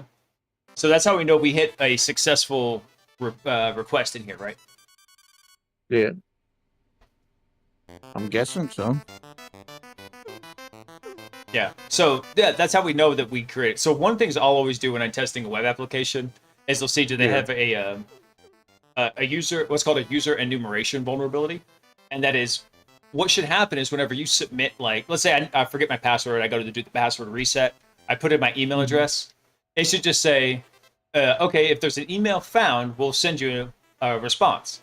But sometimes they don't send that kind of generic message. They'll send like, hey, we didn't find that account. Okay, cool. That means I know this person doesn't exist on this system. Which means I can also find out the inverse, who does exist on this system. So I can enumerate users that live on it. So this is what is the exact case here, is it told us, oh yeah, hey, Robert exists. So we can totally do this. Okay, so hop back over to the course. Let's see. Wait, hold on. Let's take a look here. So the PHP request variable is an array that contains data received from the query string and post data. If the same key name is used for both query string and post data, the application logic for this variable favors post data rather than the query string. Okay, so the post data is that the username equals Robert. That's the body that we send that as like basically raw text up to the web server. Yeah. And we also sent Robert at acmeitsupport.thm in the URL. We sent that as that's called a query or a URL parameter. So if we send basically the same data, just in two different places, it's saying it's going to favor. What did it say? It favors the post data, so the stuff that's in tag D, right here.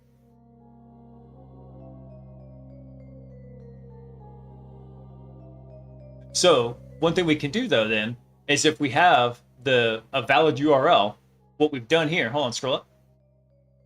Oop. Look at the difference in this command. So first one, it's just tag D username equals Robert, right? So we're just specifying a username. The second one down here says username equals Robert and email equals attacker@hacker.com.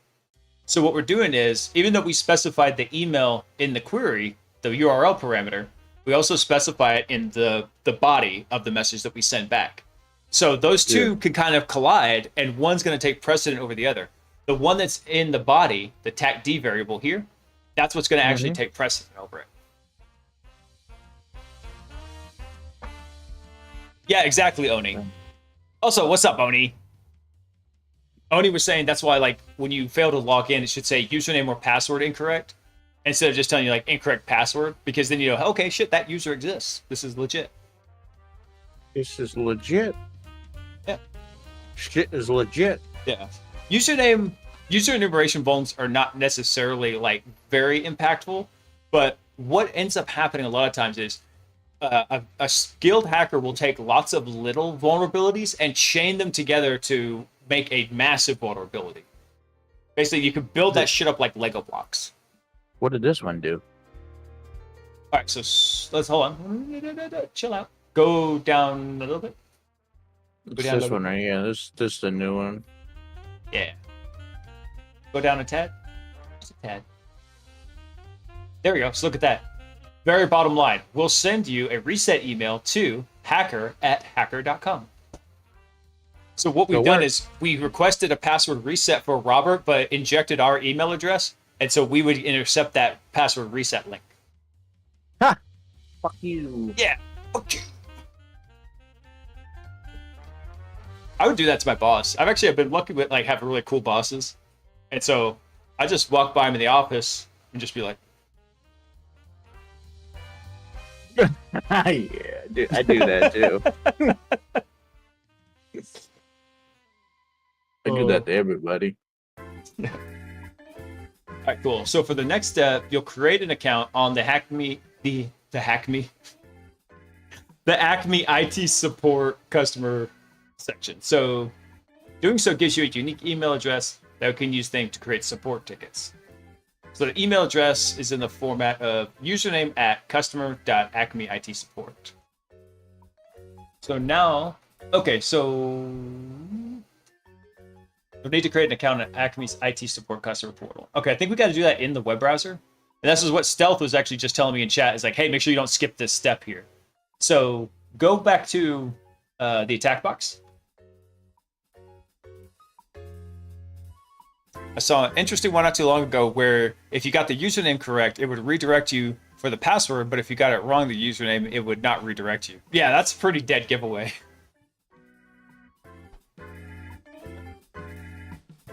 Stealthy, pull up the attack box. Where's the attack box at? The other tab, bro. There you go. And then... Hold on, someone just followed me on Kick. That was a robot. Okay. Hit the up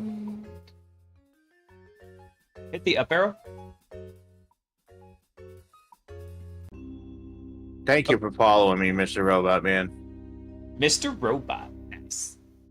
All right, so that URL there, http:// grab everything up. Colon whack whack. What? Yeah. Whack. That's What- whack what is am I- like a what- // What am I whacking?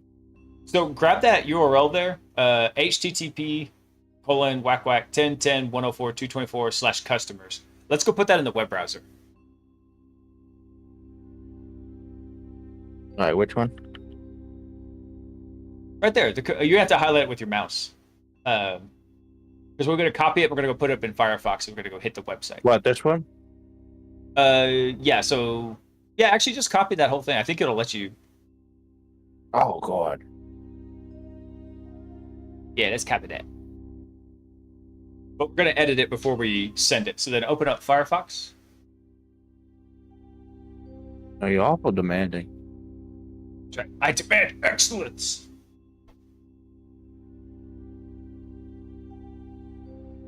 And paste it. Okay, delete out everything from the question mark over to the right.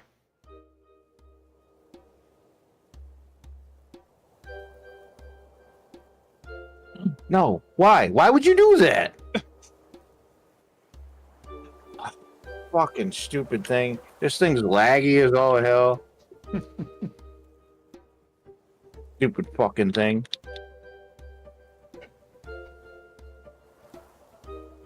He'll be tripping, falling down, and ate a dick. All right, I think I actually take out. Yeah, just go to reset real quick. Let me see what happens. Want me to take the question mark out too? Yeah, kill the question mark. Quack, quack. And then just send it? Send it. Sounds like something a Pokemon would say. It's like the IT attack Pokemon. Quack, quack, quack, quack. Quack, quack. Okay. Quack, quack. And then hit back to login.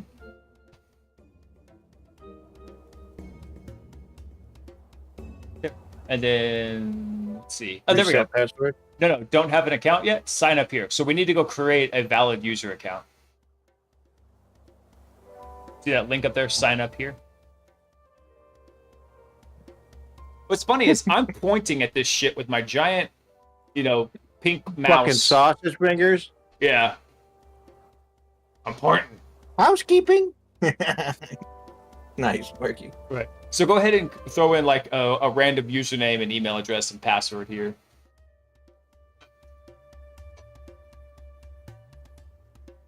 It's Dr. Bash.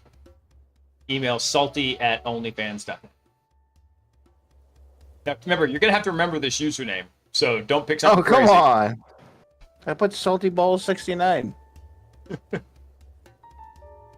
I was at my company, we went to this place called Andretti's, which is like go-kart racing and arcade and stuff.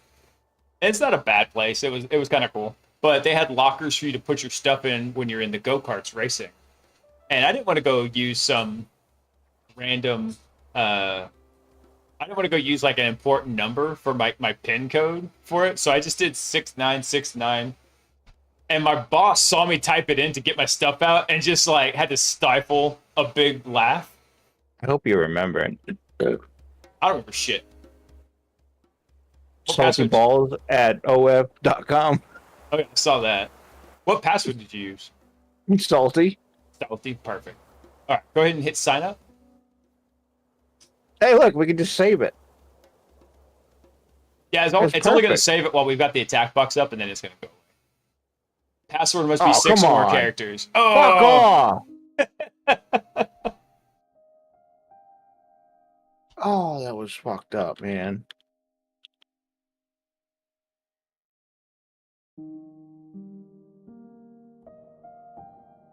Hey, look at that. It did save it. Ha! Oh. oh, did it? I'm going to do salty one. There you go. Kind of keep it easy. I always try to stay easy. I'm a very easy dude. And then, yeah, update password. Awesome. Cool. All right. So now that was the main thing we need to do. We need to create that account. So let's hop back over to the course material and see what we need to do next.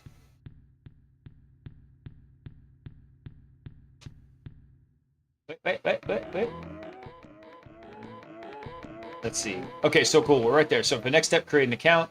Now, rerunning curl request 2, but with your Acme at itsupport.thm email, you'll have to you'll have a ticket created for your account, which contains a link to log in as Robert. Okay, cute.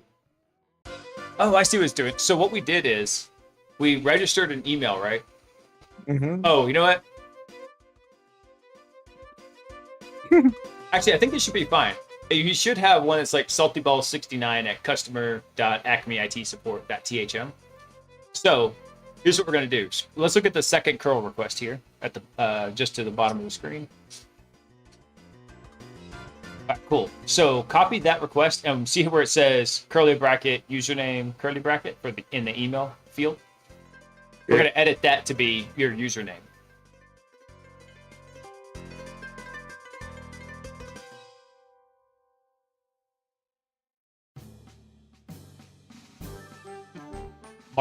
Marky in chat. Housekeeping. Yeah, I know. Son of a bitch. That's fine. Yeah, you can minimize it. All right, so here in the terminal, hit Control C. That'll nullify the current command in process. And then Control Shift V, I think will paste. Oh, no. Oh no, you gotta do the clipboard. Yeah.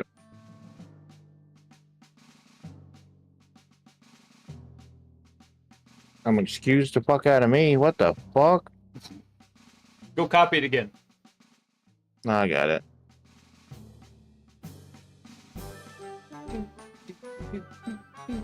No! Fuck. Let's just work against me. You channel my inner Tommy boy. Wow. What do you Dude. do?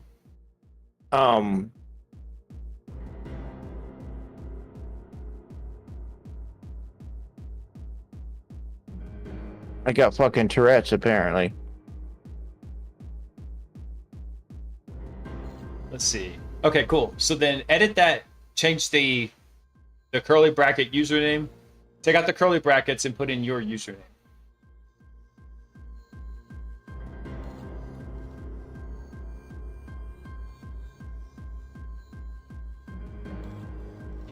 What did we make it? Salty Ball 69? Yeah. Yeah.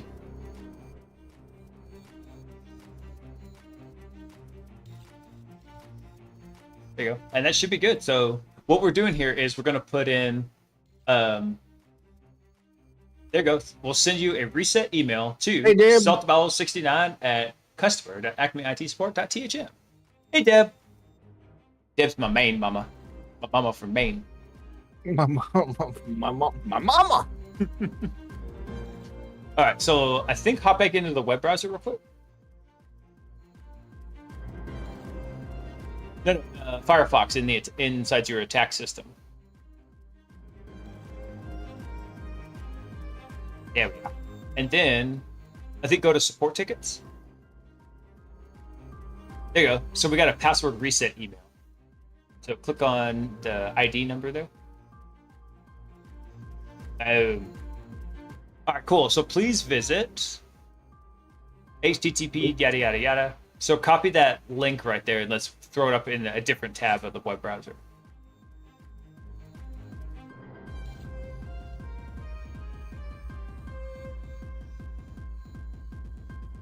There you go. Copy. Pasta. And send it. Boom. Oh, you know what we might need to do is open this in a new terminal, like a new. Do this. Go. Hit the little hamburger menu, the 3 bars in the top right. Oh, there we go. Got it. Oh, okay. Nice. Did it send you a new support ticket? Yep. Okay. Gotcha. Sweet. Got it. All right, so there's one more here, cookie tampering. So cookies are all those little persistent tokens that exist on your system. Whenever you get a web request, that one of those headers will say set cookie, and it will just kind of keep them grouped by website. Actually, they technically get grouped by domain. Like Pornhub.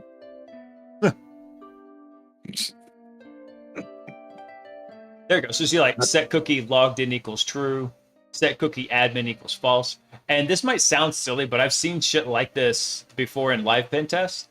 We had one where you could literally set when you were creating your account, there was a field that wasn't there by default, but we knew it existed. And if we injected admin equals true while we were making a new account for the site, we instantly became a system admin, and it gave us God mode access to the application. It was pretty wicked.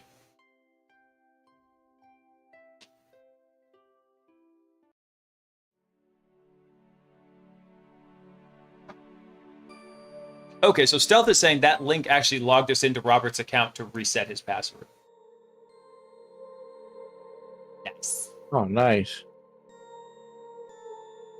And this is a little bit let's call it abstract for you right now. Typically, if I was doing this on a real pen test, I'd have all this shit running through a system called Burp. Burp? Yeah, Burp. And so the dumbest name for one of the coolest tools on the internet. And it's a proxy that sits in the middle of your web browser and the system you're testing. So you can see all the bits of traffic going back and forth real easily. And you can do tons of neat stuff with it. So you run this fucking command off and... Yeah, just run that in the terminal. I did. I wanted to try Kaido Stealth, but then GoPro told me, and I don't think it used to be this way, that now they're kind of taking the Postman approach where you've got to have like an online account plus the offline stuff. And I'm not really cool with that. So I like the idea of Kaido, but they need to change some of their basic premises before I'm going to try and make a switch to it. It's just not logged in. Yeah, that's fine. That's what we're expecting to see. Oh, okay. Yeah. All right. So go back to the course material.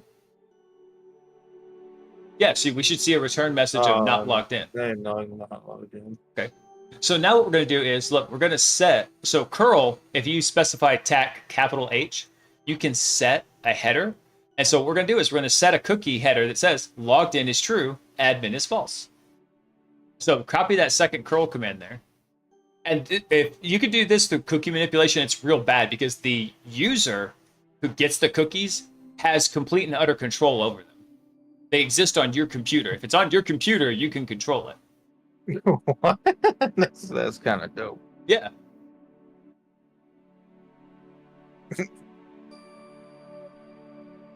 I want your cookies.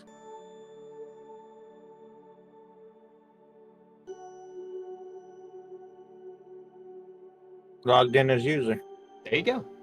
Now let's go. I think the next one's could probably have us do is admin equals true. Yeah. Yeah. So go modify that same one we just did. Don't worry about copying it because the only thing you have to do is just change admin equals false to true.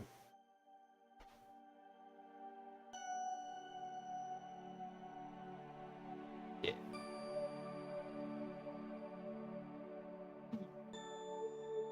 Yeah, just delete that out and change it to true. And this will be the last thing we do for tonight because we'll be going almost 2 hours, and plus we're at the end of a module, so no point trying to start up a new module here. There's the answer. Hey. Look at you go. Yeah. I'm so excited. I think the UI looks cool too, Stealth, but you know, I wish they would change that stuff. What is the value of the MD5 hash? Oh, hang on. So we got to look at scroll up a little bit. So there's another section here. Hashing and encoding. Okay, so sometimes cookie values can look like a string of random characters, but they're actually password hashes. Just like we did in Greyhack, right? We captured a hash, we deciphered it. In reality, your chances of deciphering the hash are actually a lot smaller. Greyhack gave the illusion like you can always crack them. If it's something like this first one here, an MD5, you've got a pretty good chance of cracking it. But if it's something like a SHA 256, a 512, or even a SHA 1, SHA 1s are not super strong compared to MD5, but they are stronger, or compared to like that SHA 5112. So that 512 says this is how many characters of output it's going to have, right? 512 bytes, basically. Holy shit. So, let's see. So encoding is similar to hashing in that it creates what would seem to be random characters. Yeah, so the difference between a hash is it's kind of cryptographically sound. And what I mean by that is you can't go from one to the other, right? And so if you take your password, you hash it, you cannot go back from the hash to the password. You've got to guess a bunch of passwords so you find one that matches that hash. So it's a one-way function. Encoding goes two ways, though. And typically you'll do something called base64 encoding. And it was specifically designed for transferring weird data over the internet in alphabet-friendly ways, right? So it'll be A through Z, lowercase, A through Z, uppercase, 0 through 9, and a plus and a backslash. Huh. Or a forward slash, excuse me. It can also have an equal sign, but technically you actually don't need the equal sign because you can just know that it's the equal signs are actually optional. All right, so here, let's see. Take the below data as an example. What is the value? Hold on, that's what I'm trying to read. Oh, sorry. Scroll down, scroll down. There we go. Oh, wait, hold on. Scroll up a tiny bit. Let me look this up real quick. There we go. You can see from the above table the hash output from the same input string, they differ significantly, which we kind of talked about. Like if you change a hash by like just one little bit, just change one single 0 to a 1 or 1 to a 0, it changes drastically. So there's a tool called CrackStation here that keeps databases of a bunch of these. I wouldn't use CrackStation personally unless it's for something like a CTF, but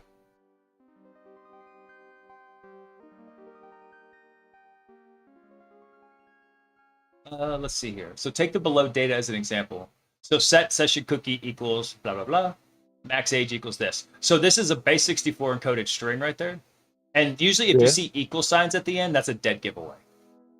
If the only thing that usually has like those trailing equal signs is something that's base64 encoded. So here, pull up your terminal real quick. We'll do a quick test. So hit enter. Actually, hit Control L. That's going to clear out all the terminal and just give you a clean slate here. All right, so type in, let's do echo salty.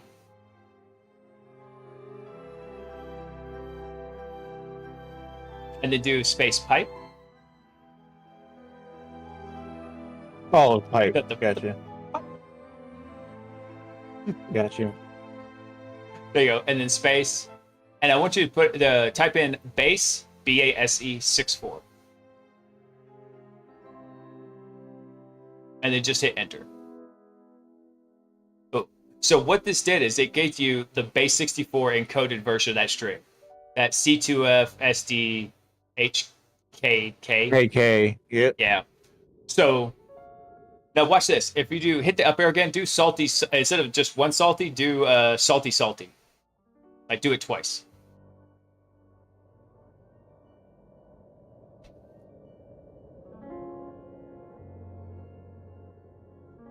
And send it. Oh, yep. Okay, see how the beginning of it, since it didn't change, the beginning of that new base 64 stays about the same, right? Yeah. So that's what I mean by encoding. You changed the input by quite a bit by doubling the size of it, but the output stayed relatively the same. In a password hash, it just go fucking off into left field and do something completely different. Yeah. So what we could do also though is copy that one that just came out, that C2 FSC yada yada yada. Yeah, copy that. And we're gonna show like we can reverse this shit out. So type echo again. Oh shit! Each. What the fuck am I doing? Sorry. To do echo space. Now put a tac in November. And then do a space and paste in that line right there.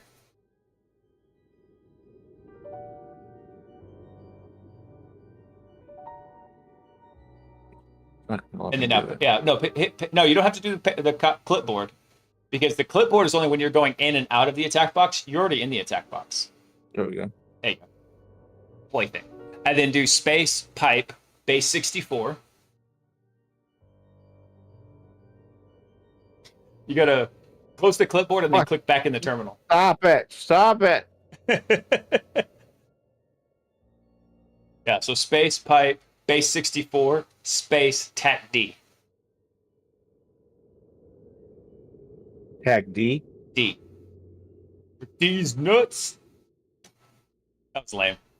There we go. So see, it came back out immediately as salty salty. So encoded shit, you can go from forward and backwards with it. Hashes, they go cool. one way. So now let's do this. Go over to, I guess you could say encoding goes both ways. Yeah. So do prostitutes and everything else. So let's do something real quick. Go back to the coursework.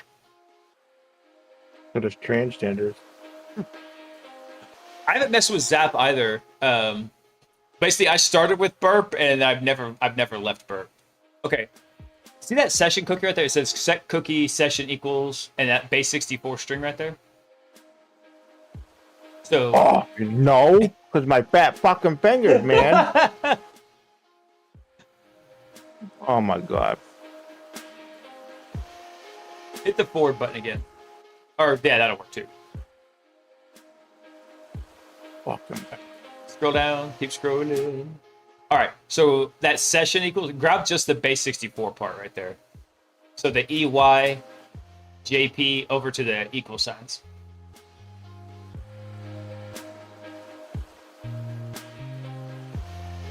There you go. Copy that, and then now you got to pop it in the clipboard.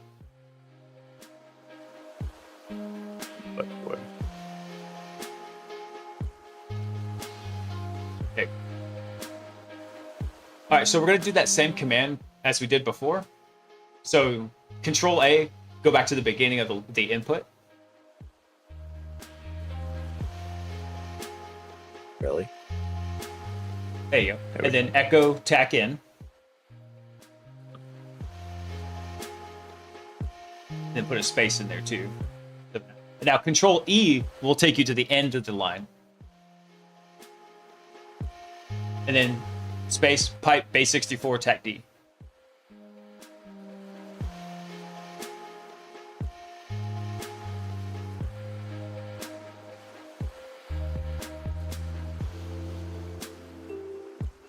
There we go.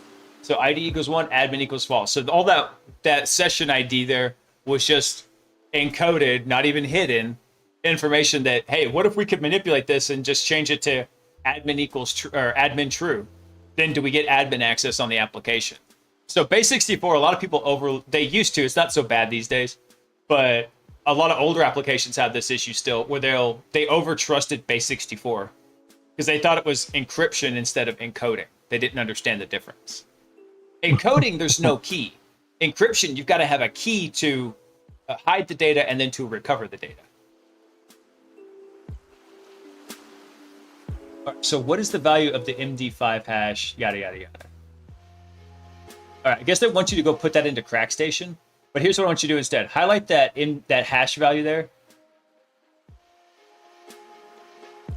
There you go. And then right click and search with Google.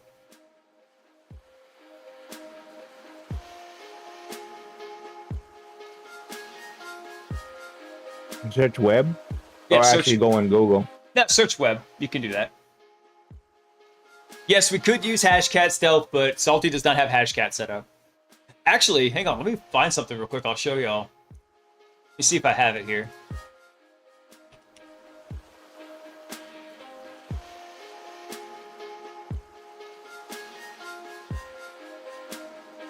Yeah, here we go.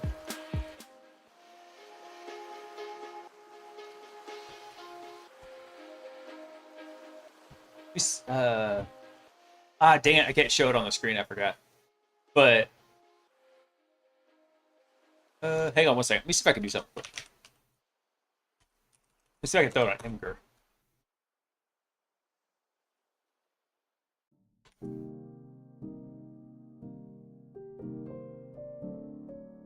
There we go. And then link, copy. There we go. I'm just gonna drop this in the chat because the way I'm sharing right now, I can't bring it up on the stream. But that is my little table I made for Baby Thulu. That is my baby hash cracker that I use for developing stuff to run on the big hash cracker. Here, Salty, I'm gonna drop it in your chat too. If you want to check it out. I already got it. You got it? Nice. Oh, here we go. So what's the base 64 decoded value of this other string right here? So go do the same thing we just did, but plop in that string in its place. What? Search the web for it? No, go put it into the attack box. Actually, Oh, you can even do this on the web. Just go search for base 64 decoder.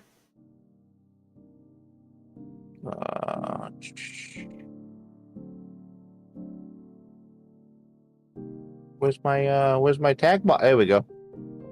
It doesn't have anything special in it. It's got two 1080 Ti's. But the cool thing about those TIs, though, is they have 12 gigs of RAM each, which means they total to 24 gigs. And so if I find a roughly quantized 2 model of like Llama 30B, then I should be able to run it on those 2 cards.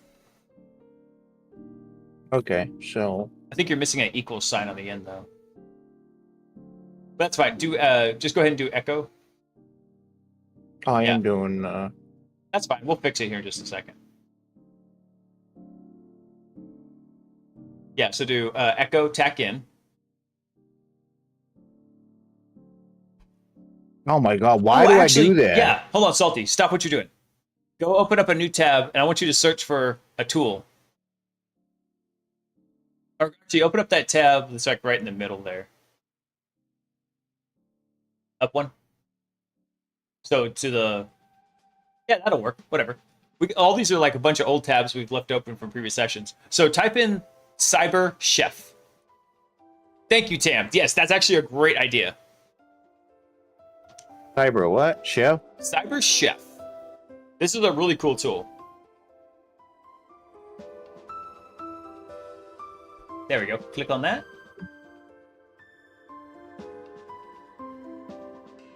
All right, and then zoom in on it because this is text for ants. The text needs to be at least 3 times this size. That's 2 zoomed in. There. What do you want Okay. from me, dude? You All old ass. You're old. Yeah, you're old. You got to remember. So the folks watching on the stream though, they can't blow this up to full screen, or if they can, make it a pain in the ass to read. So actually, we're zooming in so they can read this. All right. So here's what you do for the recipe: do from base 64 right there in the left. Click on that. Yeah, I did, didn't I? You have to click and drag it. Oh no, there we go. There we go. Check that out. So what this does is the recipe, it basically builds like a pipeline of steps to process input to output. And bam, you've got THM base 64 coding. So there's your flag. That's sexy. I know, that's a cool tool. I forget to use it a lot. So Tam, thanks again for reminding me. Okay, so now let's use Cyber Chef again. Encode the following value to base 64. So grab everything between the, including the curly brackets. Grab all that.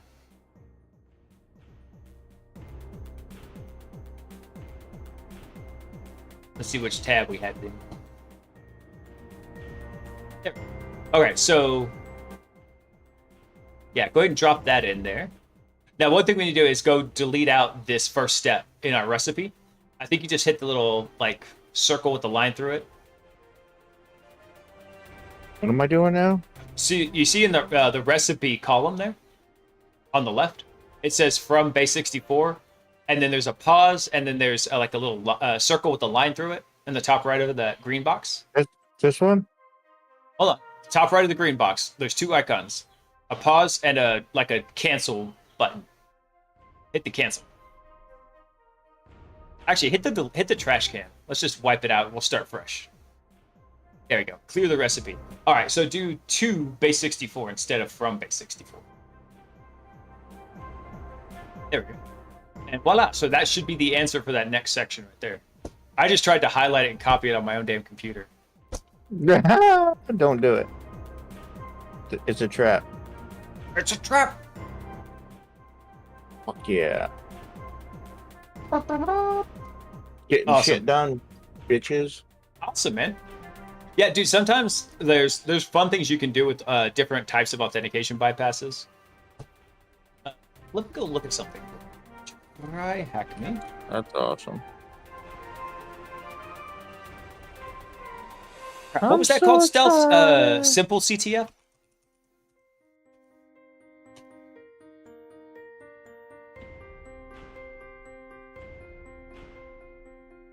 Here, Salty, I'm going to drop a link in your chat. See if you can hit that.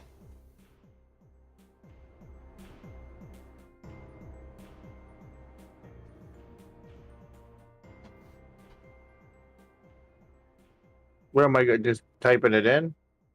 You can copy and paste it.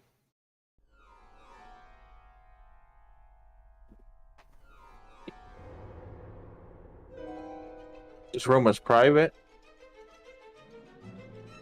Hit the minus sign down there at the bottom right. Oh, maybe that's not what we want then. Okay, Tua, go ahead and close this out. And go back to like the main web page we were just hanging out in. And then scroll up. Yeah, hit the search magnifying glass in the top right. And then type in simple CTF. Charlie Tango Foxtrot. Simple what? CTF? Yes, sir. Hold on, my screen is still catching up. Is it space? Maybe. Yeah, Oni, I posted Right there. tools. I saw Hack Smarter. Tyler, Jurassic Park? he actually showed it to me after I rated him one time, and I was like, "This is Capture amazing." Capture the flag? Yeah, it's a CTF. So most of the online hacking challenges you see, they call them CTFs, capture the flag modules. So there's usually two flags you're going to be capturing. One is a user flag, which is you compromise the computer and you've accessed it, but you don't have elevated permissions on it yet. So you get the user flag. The next one is called the root flag or the admin flag. And that is after you then find some way to escalate your privileges from basic user to full administrator, you can capture that one. So maybe we'll do this Thursday since it is your birthday, but maybe we'll do this one Tuesday next week. Yeah, sounds good. I don't know what I'm playing. I'll play something.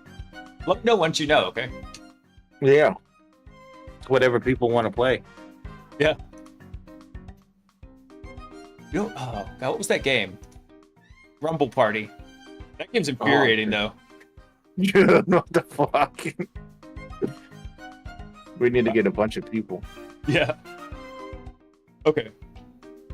Oh, cool, man. How did that feel to you? Like getting to kind of just manipulate the data a bit there and work around shit.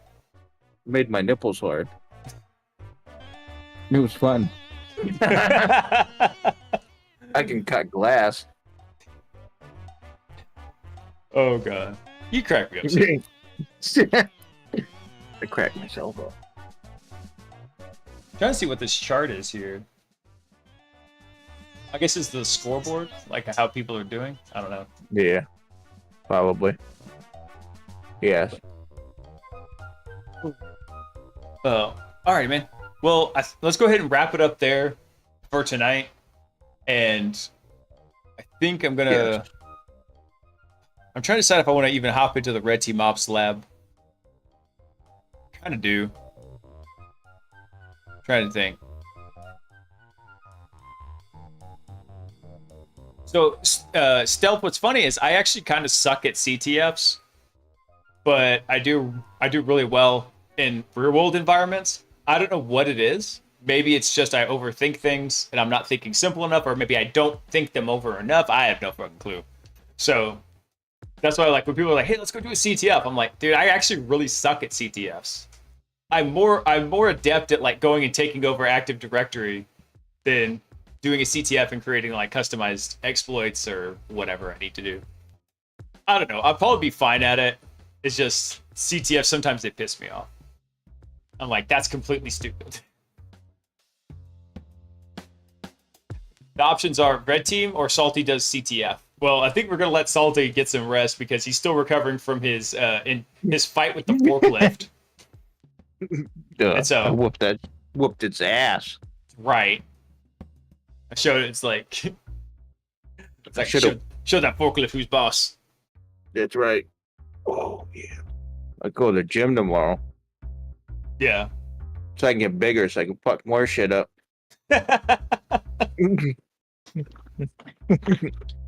All right, brother, Man, man. crack me up. Thanks for kicking it with me. Yeah, man. No worries. Have a good night. I'm driving to Walmart and play Naked Twister in the parking lot. Getting the birthday celebration started early. Yeah. I'm gonna go practice my helicopter before stream. There you go. For the windmill, we'll do the windmill too. Yeah. For the Captain Morgan. Someone said since you already took out the forklift, the next thing is the front loader. You gotta work on. That's gonna be your next bout, Dude, if I could pick that shit up, dude, that'd be a miracle. right? Like a fucking Hulk just grabs Yeah. a forklift and Dude, hurls it like it's a baseball. I'll hit the guy that hit me with it. Rabbit punch. All right, brother. I'll All right. catch up with you later. Alrighty. Let me shift this stuff around here just a minute. Oh, okay. Close that. Close all this stuff out. Kill this. All right. Minimize that. Okay. Now, let's see here. Let's go ahead and sign into the lab real quick. We'll go mess around a little bit more. I want to do the Kerberos relay attacks, but actually I'm going to leave those for a little bit later. Because the Kerberos relay attacks, I think, are going to take quite a bit of time.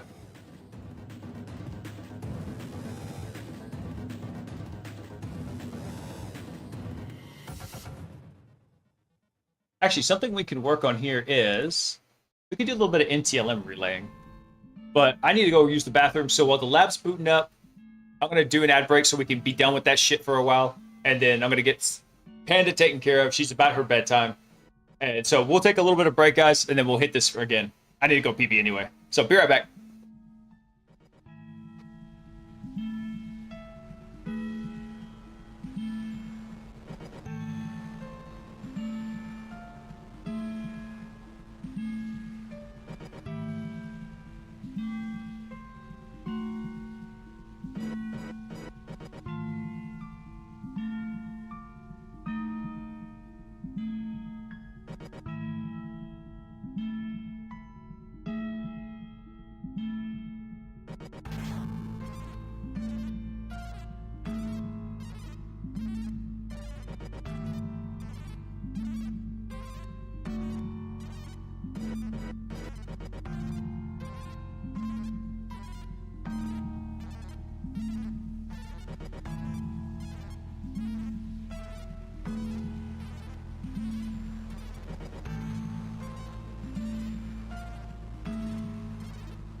Alright, peeps. I'm back. Ooh, been running around all day. I gotta sit my happy ass down. Yeah. What broke here? Damn it, Panda. I don't know how she still managed to move the green screen.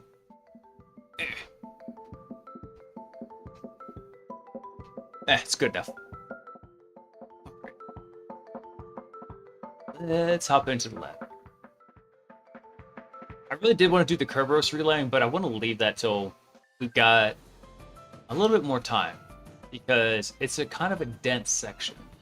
However, doing NTLM relaying is not so bad. So let's actually look at how NTLM relaying works. Let me do something real quick.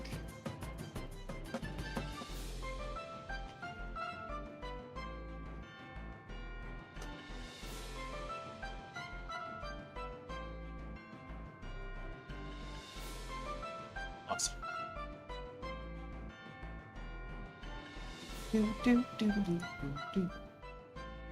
Gotta get workstation 1 up and running.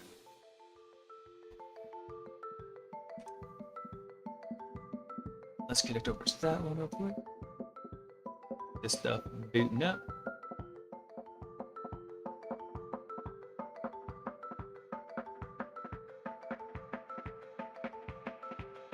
Oh shit, did I do workstation 2? I did workstation 1. I meant to do workstation 2.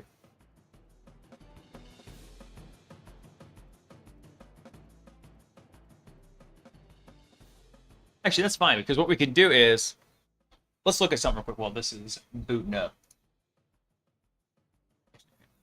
Yes, connect to the team server.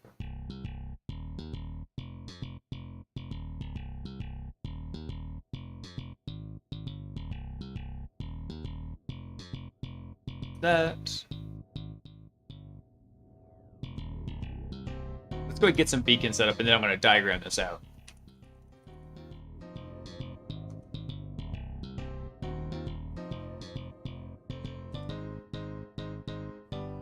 Let's get our HTTP beacon here. And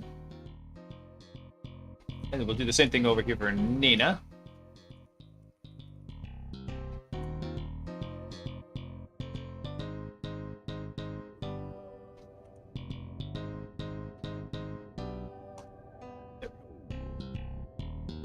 Awesome, so we got this running here. So let's take a look at something first.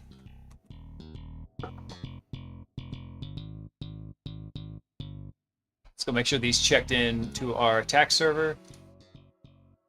And they did, awesome. So let's wipe out our old sessions from last time. Move all those. And then let's set this. Set that one to sleep 0. We'll set Nina's to this one to sleep 0. Alright, let's go rename these. Let's click on it. I know there's a way to rename this. Yeah, there we go. We'll call this WKSTN. Which one is this? 1. This one will be WKSTN2. There we go. I keep forgetting you can rename those tabs, so super handy. So workstation 1's actually the one we're going to be working on the most here. So let's look at what NTLM relay actually is.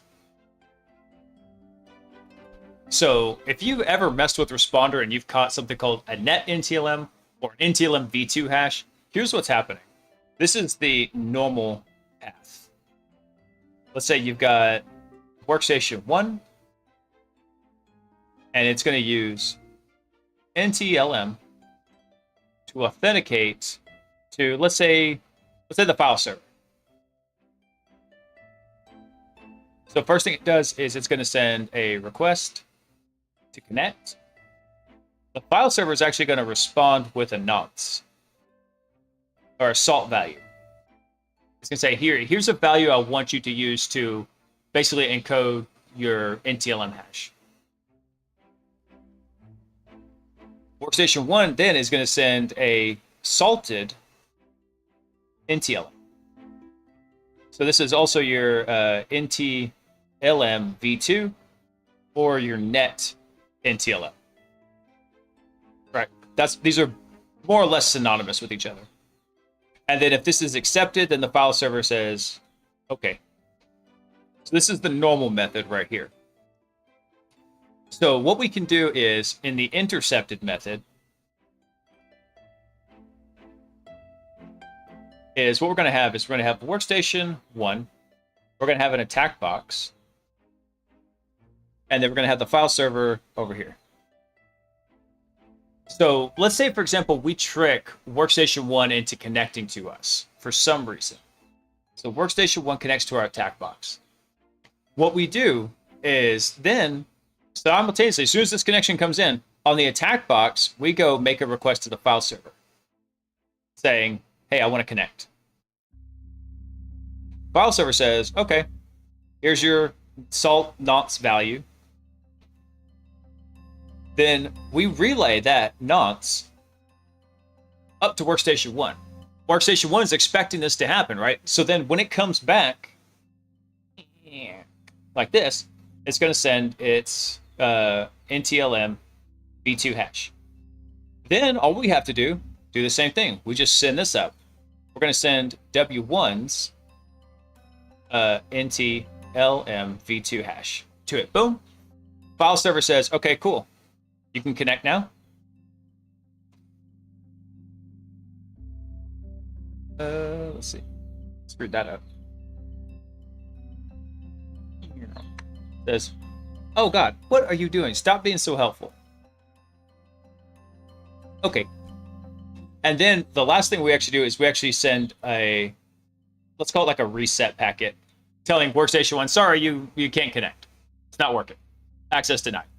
But what we've done here, though, is this section right here has given us a valid session on the target. So if we can get something to connect to us and we can relay it, then we can actually build ourselves a valid session onto that target server. Pretty slick.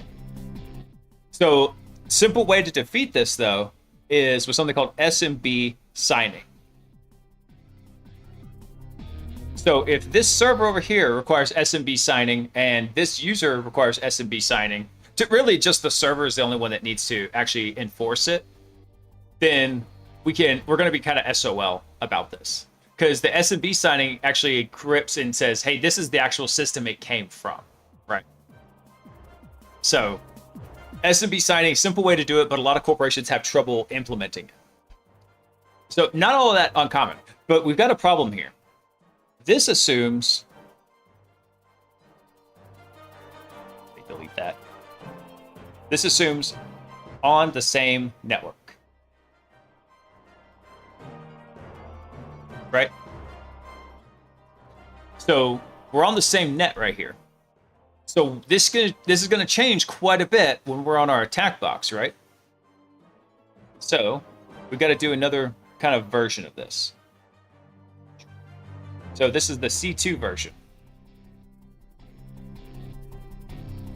So what we're going to have is we're going to have our attack box here.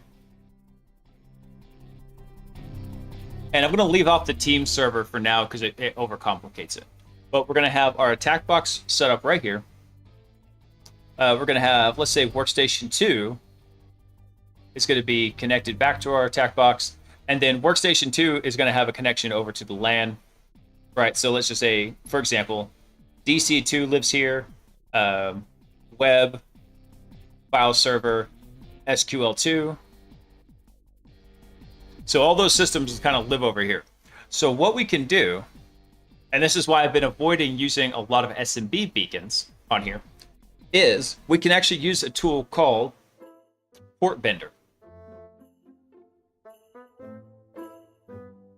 So Portbender will allow us to, at the kernel level on Windows, redirect traffic coming in on one port and direct it to another. So all SMB traffic happens over TCP 445. Very straightforward. It's incredibly difficult on a Windows system. Not impossible, just stupidly difficult to change that value. So what we can do with Portbender is we can say anything that comes in on 445 is then going to be redirected up to, let's say, 8445. So you can see why this would break SMB, and it's going to break all of our SMB name pipes attacks that we were doing. So, for example, if we come over here and look at our system, Beef Farmer, this is why I changed his persistence mechanism. His persistence was an SMB name pipe backdoor beacon. We changed it to TCP for just this very reason.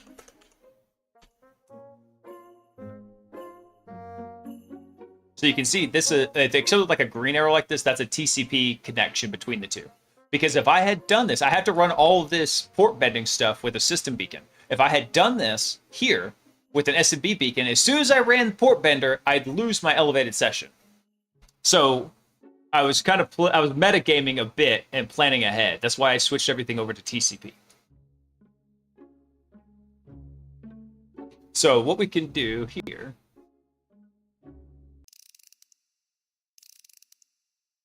so we can use port bender. This is also called wind divert, but we can basically use that to forward traffic to 445.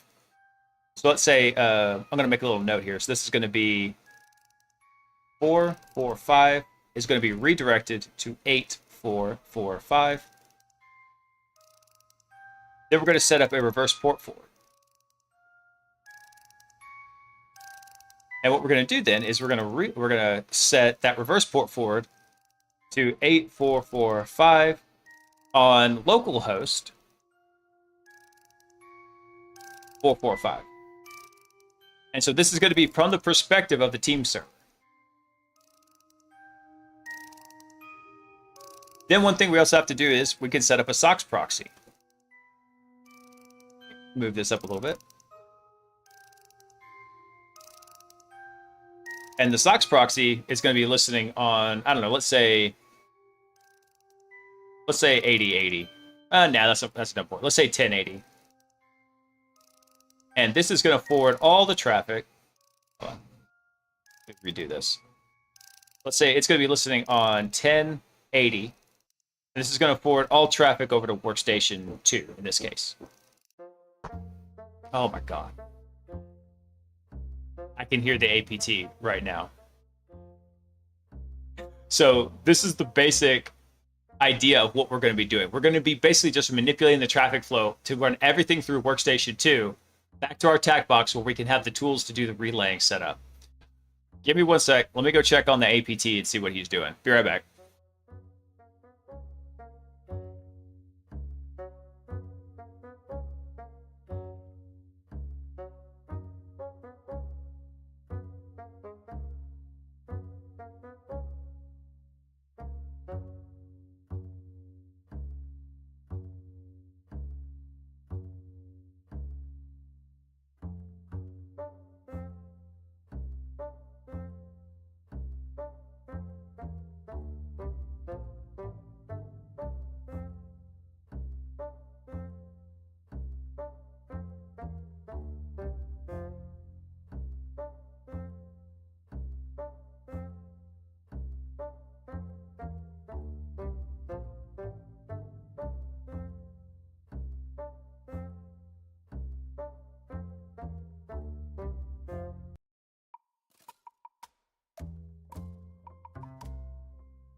All right, I'm back.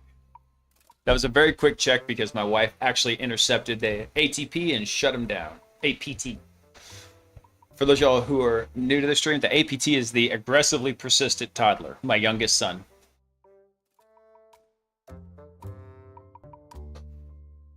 Okay, so let's see what we can do. Did we do any... I don't think we did any port vendor helpers.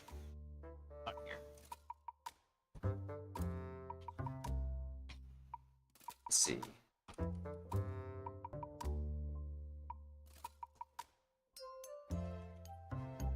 Wind divert? Nope. Okay. So we did not. So let me check something real quick. Actually, I do want to check something real quick. In our firewall section. Where's our firewall helpers? So I noticed something about nose is itching. I noticed something about our firewall helpers the other day.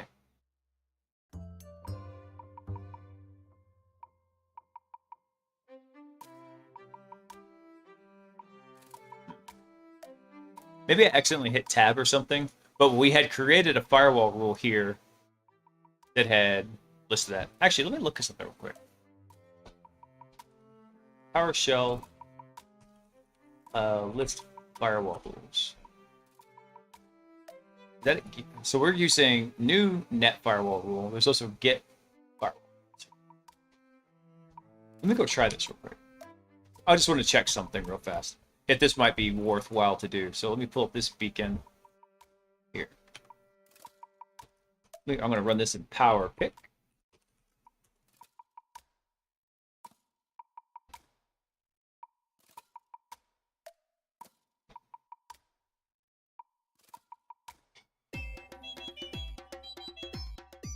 Oh god, that is quite the list of firewall rules.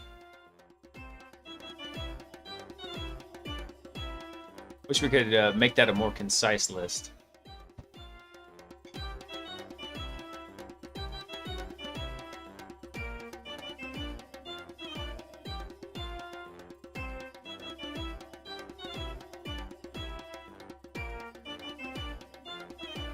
Let's see. Display all existing firewall rules associated with objects.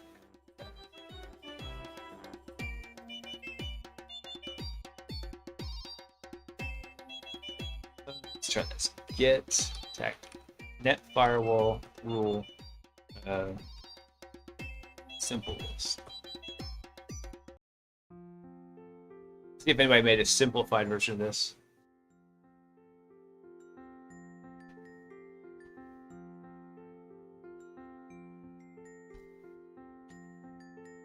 So there's get net firewall rule, and then there's get net firewall port filter.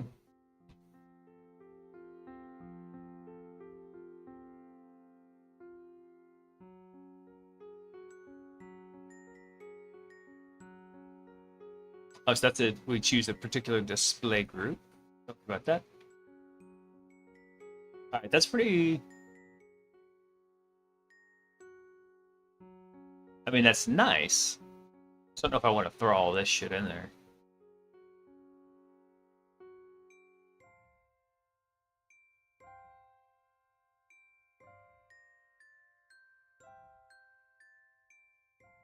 Like if we take out display group, it would probably work. So he's just piping over to format table name property display group.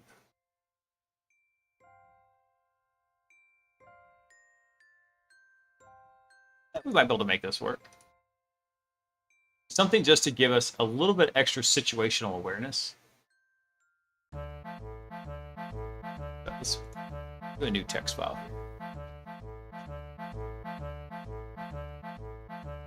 Alright, so what we can do here is bring that up. That up. I don't care about the display group here, so we'll take this out.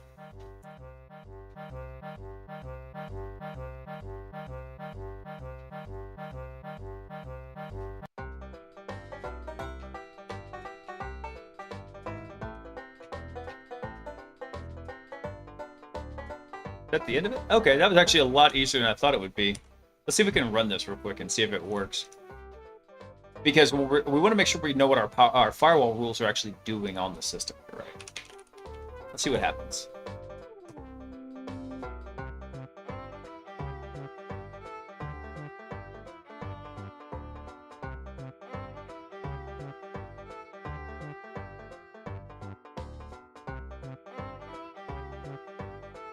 I bet this is doing a shit ton of processing.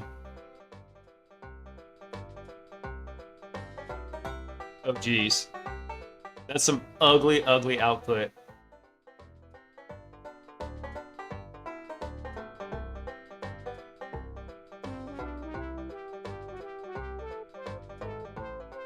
I think we're just gonna have to live without this. Because that's a ton of output. It's still going. Oh god.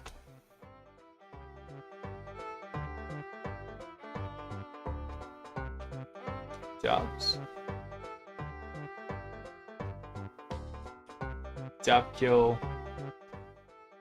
What? Okay, cool. Killed that. Oh, lord. Okay. Well, now. So let's not do that. That was a nice experiment in learning what not to do. Goodbye. We're not saving that shit. Okay. I think our open port value works here, though. So let's make sure we've got... What we do is open port 8445, which I think it's already open. Let's try it. Yeah, this is what I was talking about. For some reason, it's putting extra spaces in there.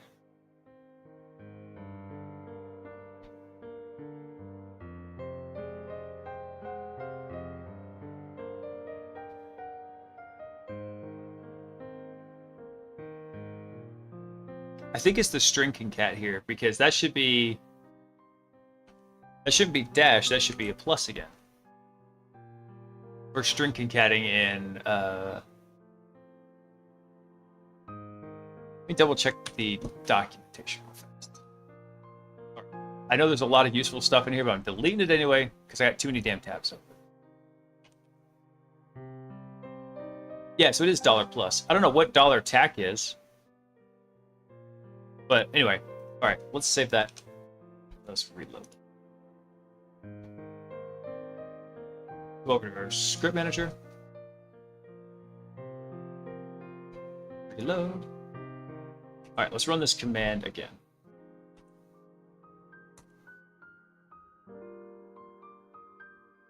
There we go. Now it's actually concatenating that string properly right there.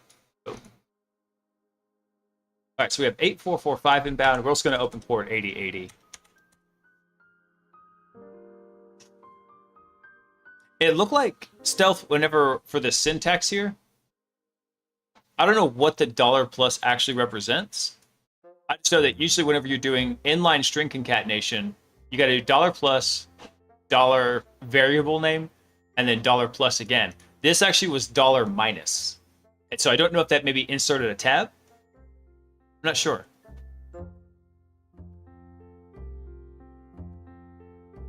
Okay, so we've got our two ports open here. We've got 8445 and we got 8080 open. So what we're going to do is we're going to do a reverse port forward from 8445 to localhost 445.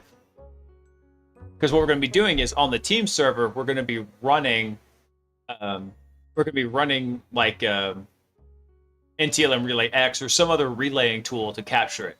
So we want the traffic that we're going to redirect on this host. Stuff's going to come in on 445. At the kernel level, we're going to redirect that to 8445.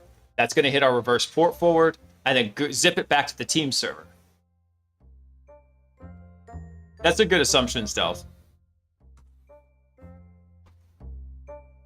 And then we're going to do this again, but we're going to do 8080 to localhost 80. There we go. And then we're going to do one more thing. We're going to do a SOCKS proxy, and we'll do port 1080. Very simple SOCKS proxy. Cool. So now what we want to do is, over on our attack box, let's go pull that up. So we'll go to our team server. Yes.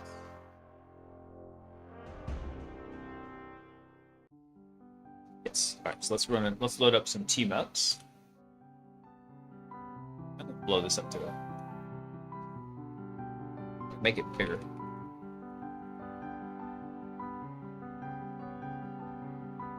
Oh, I can hear the APT again. It's gonna drive my wife nuts.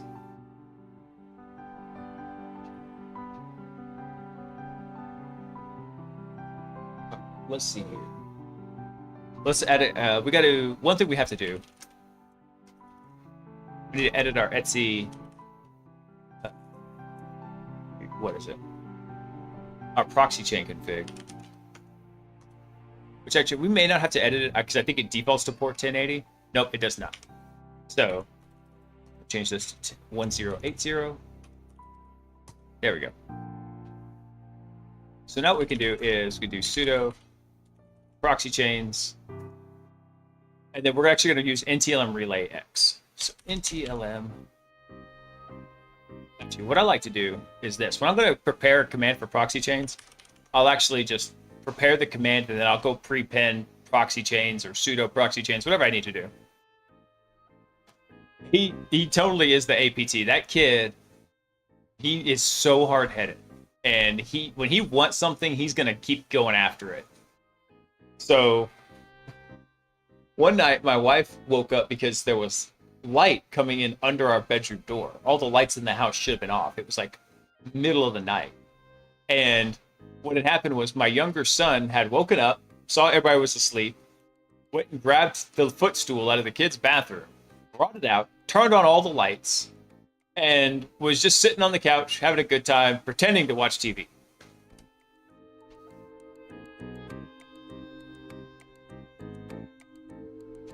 So they get crazy.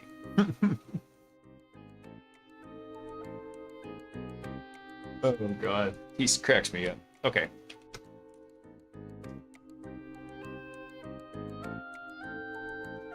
Well, let's see. What do we need for NTLM Relay X? I'm trying to remember, actually.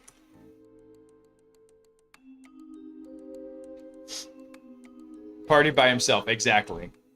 I tell you, I gotta blow this up to full screen so I can see some more of this stuff.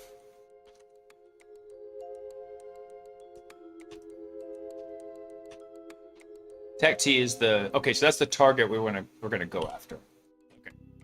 So do NTLM.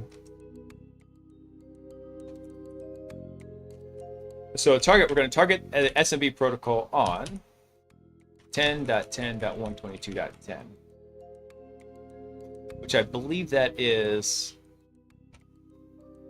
Which one is that?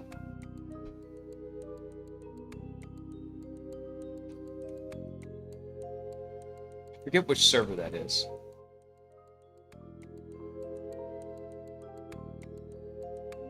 But you know what? We can find out. Run NS lookup.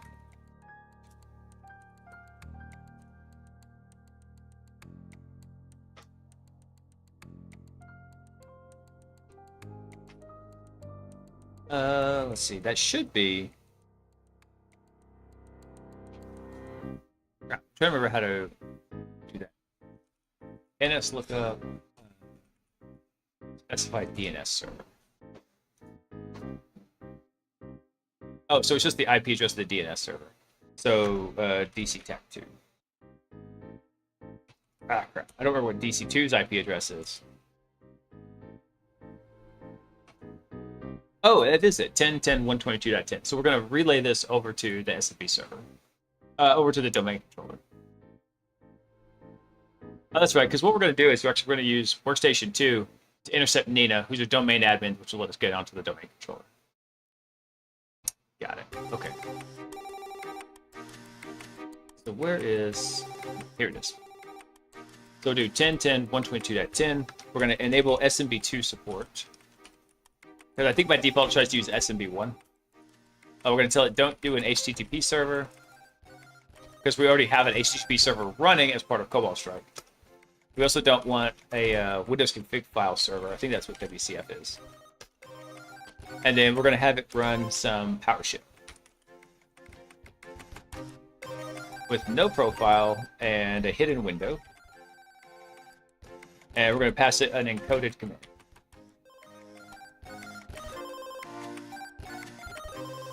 So the encoded command we want is going to be a download and exec Gradle. Except we need to check some stuff here. So Workstation 2 is 10.10.123.102. So we need to change our download exec Gradle a little bit.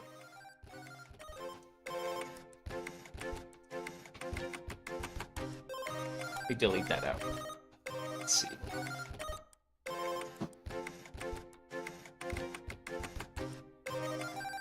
Actually, we already have this going right here. See that? We already made one for 8080 right here. And it's going to make it SMB01. Caution. A virus has been detected. @_smarter virus detected in the network. I'm going to send the cookie to slow him down. Hey, Gate Glock, thanks for the resub, man. Good to see you, dude. Hadn't seen you in a bit. You have good timing, too. Hey, Bottleneck. What's up, guys? User King Tech is online. King Tech and Shy Hat. User The Shy Hat is online. Thanks for coming online, guys. Oh, God, they're just pouring in. I am Legion. User IAM_legend is online. Or Legend, there you go. I like that better than Legion. What's going on, Tyler? How you doing, bud? You have a good night?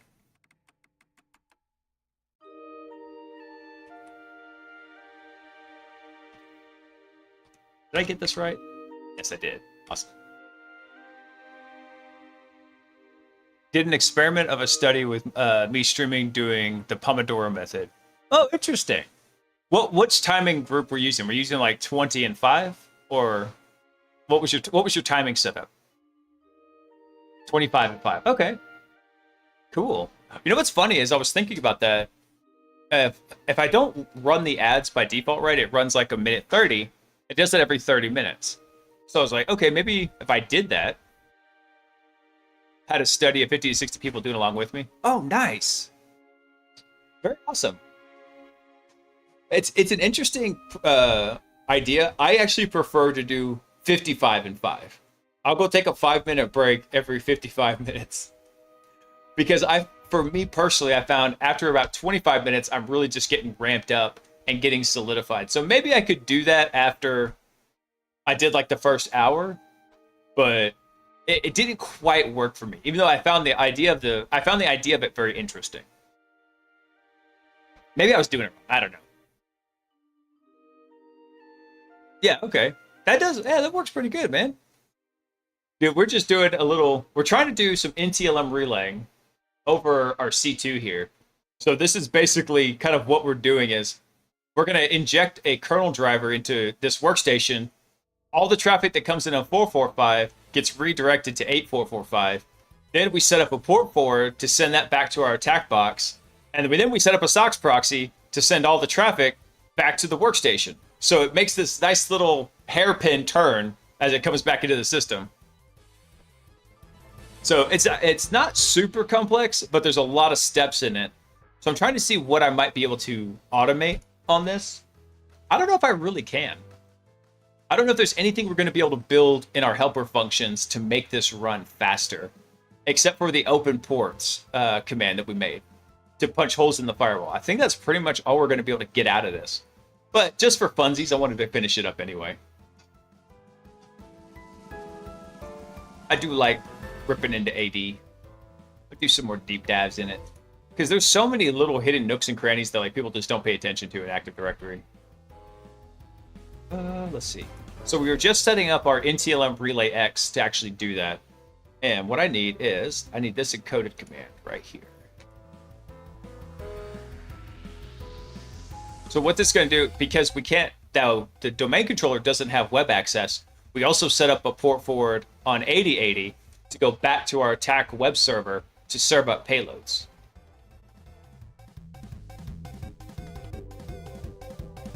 So I'm trying to think how we're going to do this. I think we're going to have to unload WinDivert to actually connect to SMB01. Because once we enable the port forward, the port bender, it's going to block all SMB activity. It's going to completely break it. Let's go give it a try real quick here. God, I can still hear the APT crying over there because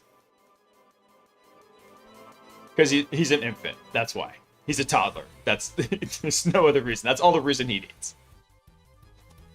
He should have been in bed for 3 hours by now. More than 3 hours. 3.5 hours. And he's like, no, I want to get up and be where the people are. Yeah. For all the new folks who just came in from Tyler's stream, the APT is my youngest son, the aggressively persistent toddler. And he lives up to the title. So.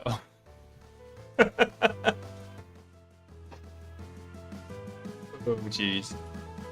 He's such a cute little kid, too, whenever he's just not being an absolute APT.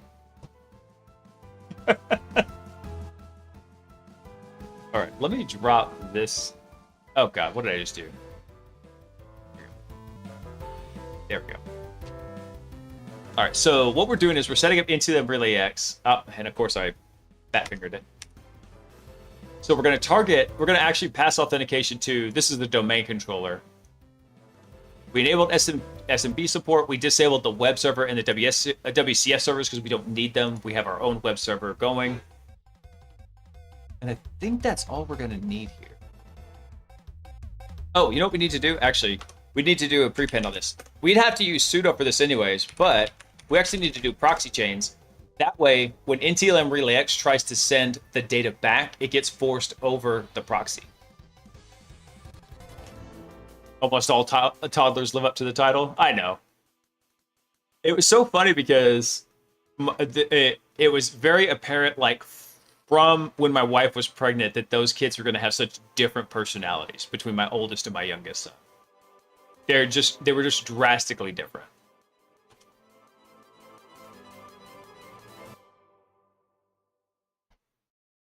Is it? Oh, I'm missing a tack in here. Yeah.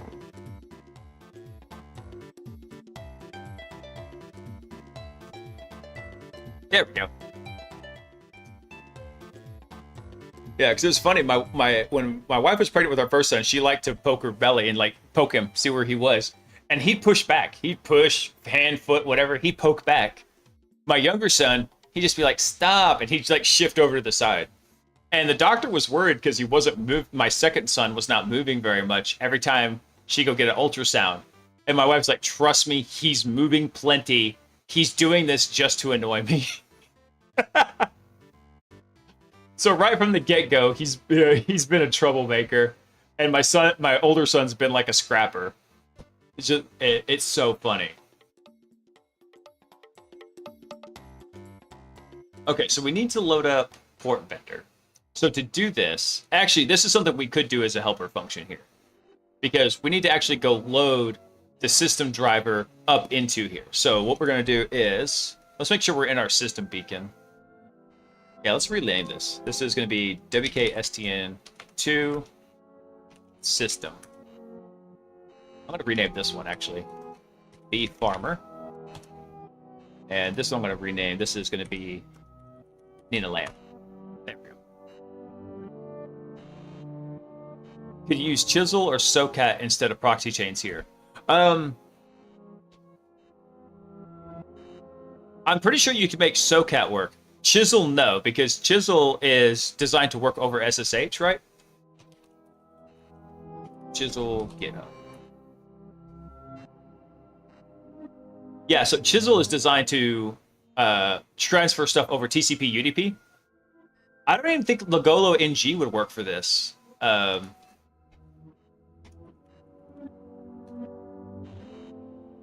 Because Logolo, I think, is a server client infrastructure as well, tunneling like a VPN.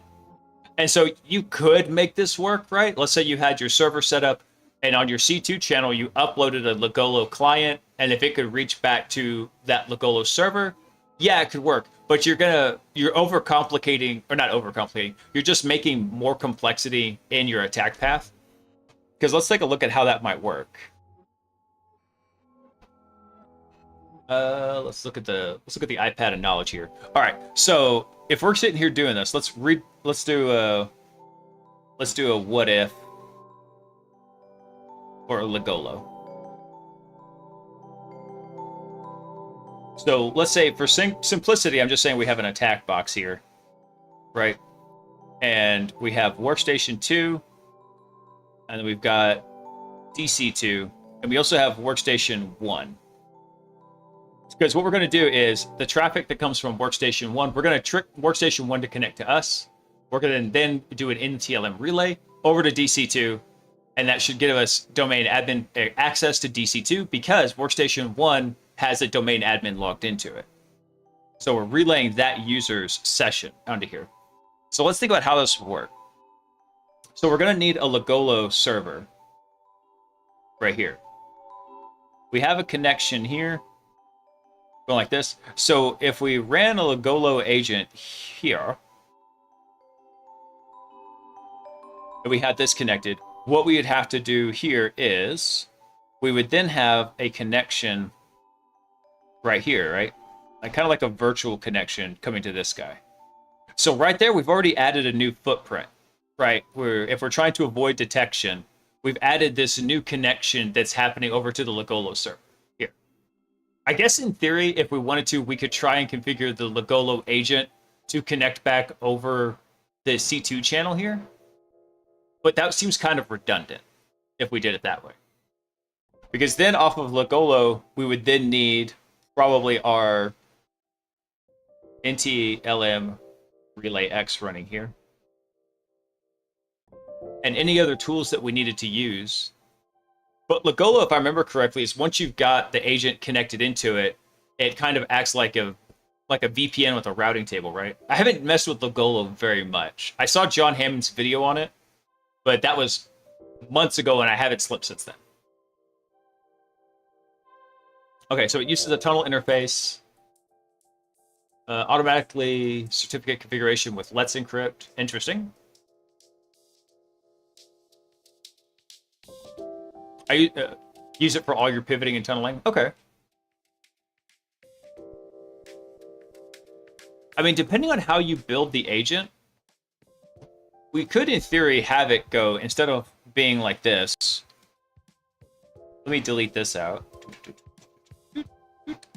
What we could do is we could have our Legolo agent have a reverse port forward and basically have Legolo connect to like 127001 and then have that port forward over to the Legolo server, or have Legolo just running on the attack box maybe. Not sure what ports it uses. Let's see.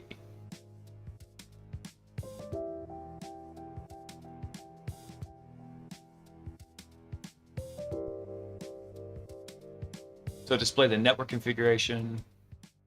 This would be a fun one to do when we get the home lab set up. We could kind of test out this same idea.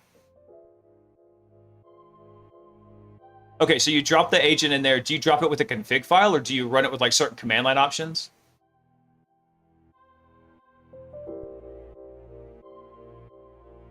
Hey, Oni, no problem, man. Have a good night, dude. Yeah, it's getting late, I know, but I wanted to do a little bit of red teamy stuff tonight. Just to keep fresh, because the week of July 4th is when I'm going to take the Red Team Ops exam. You set it on the command line? Okay.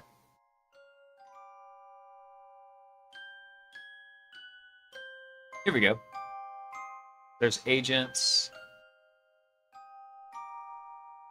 So you can listen to ports on the agent and redirect connections to your control and proxy server. Okay. Very cool. I say one thing you would want to be aware of this. If you could some way... What language is Legolo written in? Is it written in Go? Yep, it's in Go. So I was trying to think about this. Could you perhaps convert it into a beacon object file? But beacon object files basically are just for .NET stuff. Or if you're going to load up a binary in it, what you would do is you'd use a beacon object file to run like a .NET binary. I have to think about that. Let's see if anybody else has actually thought about this, because usually whenever I think of something, some nerd has come up with it like 3 or 4 years before me. Legolo beacon object file.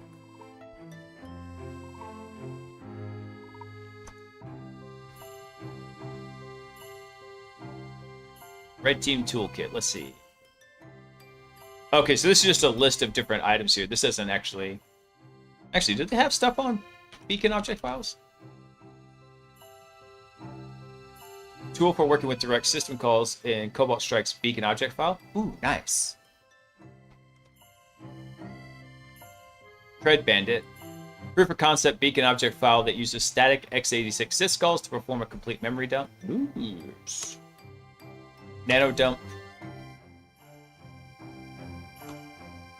PrivKit. Simple beacon object file that detects privilege escalation vulnerabilities caused by misconfigurations on Windows OS.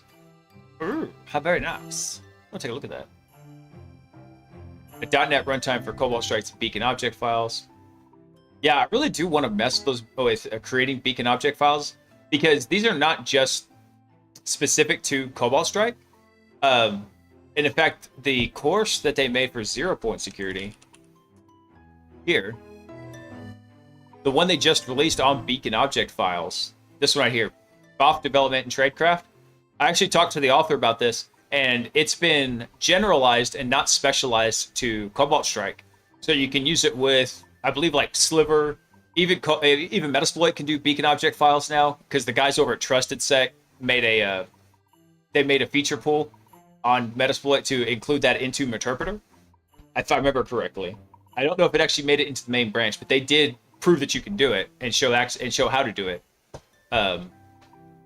So I really kind of want to go through this course. I got to talk to the guys about it and see like what they think about it. I probably will go ask my boss to buy it for me because it looks really cool. I really want to take this Windows Access Tokens one because there's some stuff about Windows Access Tokens I don't fully grok, and I'd like to shore up that knowledge. Let's go look real quick. Meterpreter, beacon, object, files.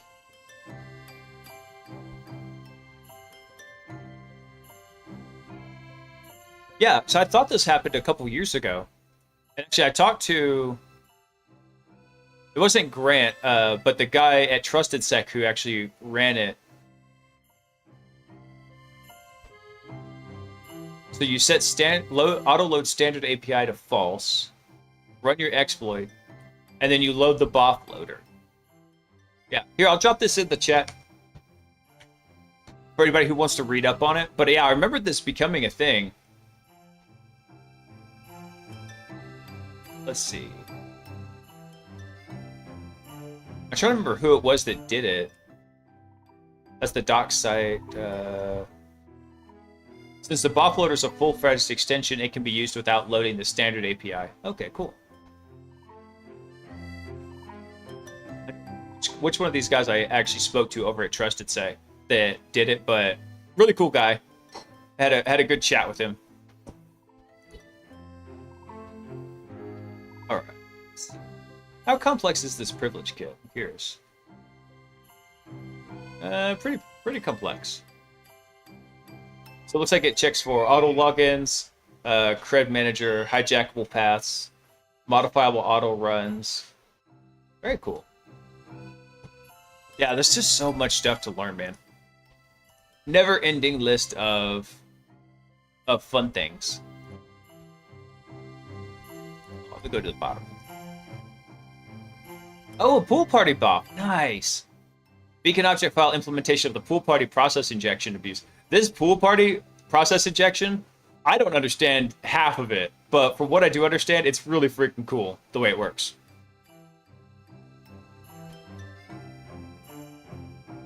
ASRep roasting and curb roasting from hash drop from LL Ibinar poisoning and DNS for IPv6 gets me 90% of my engagements. Nice.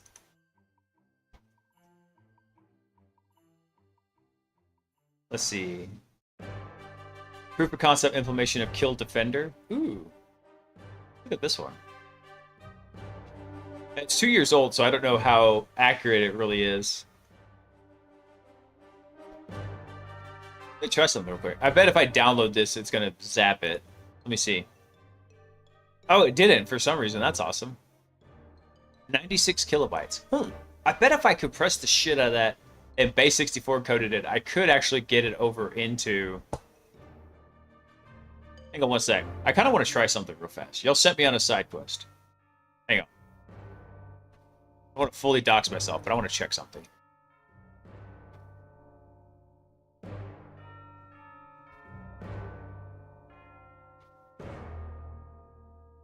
Let me extract. Extract all. I want to try something real quick. 7-zip. Add to an archive.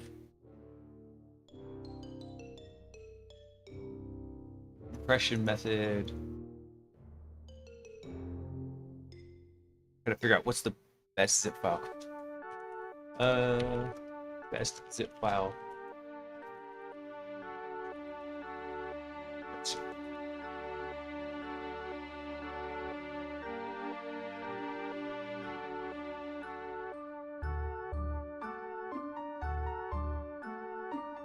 Let's see, because we've got a couple options here for compression level.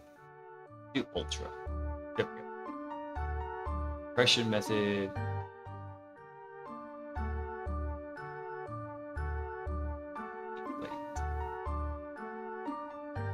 Yeah, I want to try something real quick.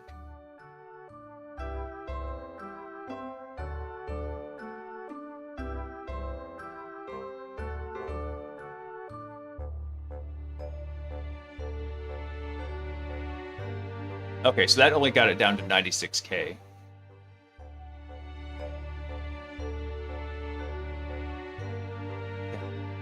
I don't want to mess with this too much right now. Mostly because I also don't have easy access to like a base64 encoder that I can take this file and go encode it.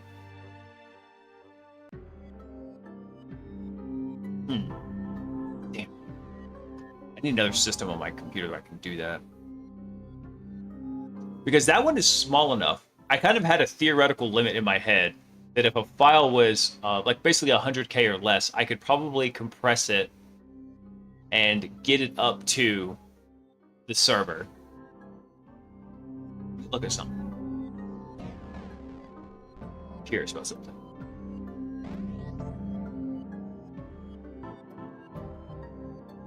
Yeah, let me bring it. I can back up the screen now. Reveal in File Explorer. Yeah, because this file right here, our BlazeBits CNA file, is 47K. I can copy that whole thing and bring it out in one piece into GitHub.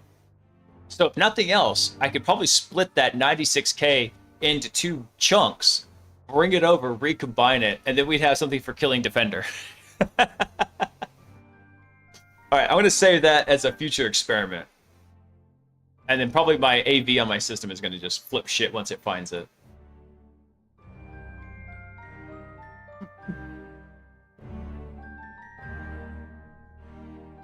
Off killer. Let's see what other ones they've got in here. Inline execute assembly.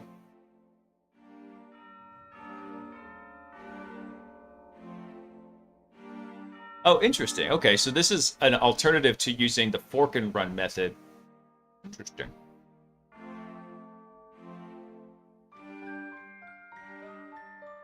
Off-net runtime. Okay, yeah, we're kind of back to where we were.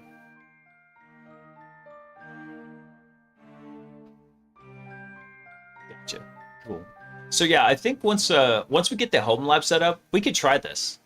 Because once we have the home lab going, we're going to have GoEd. It's going to look a little bit like this. Gosh, I can still hear the APT going over there. The home lab is going to look like this. We're going to have the... We're going to have the game of Active Directory. I don't know why I did a box. The game of Active Directory network here. And then we're also going to have an internet here. And so we'll have some kind of router set up in between these here. So we'll have something that's like routable. It'll look like an actual internet, right? It's going to have NAT running on it. And the idea here is that everything in the GoEd lab, we could actually just deploy our AD stuff into. And then we could have all of our attack infrastructure come out here to the internet. So stuff I wanted to do was like the Mythic C2. Maybe Red Elk. So whatever we kind of want to. And we're going to be doing the whole thing in Ansible and Terraform. Because this is a good excuse for me to learn some Ansible and Terraform. So everything for Ansible and Terraform for GoEd is already done. But we're going to have to make it for all this junk up here. Approaching maximum page content. Guess I'm going to have to make a new page. Because this is... Oh, I crashed it. Check this out. Let's see what happens if I can zoom out again. Look at this. Y'all can kind of just barely make it out here. All of that is micro text of like just things I've just been going over. So the notes have gotten a bit out of control here. I guess let's go make a new page here.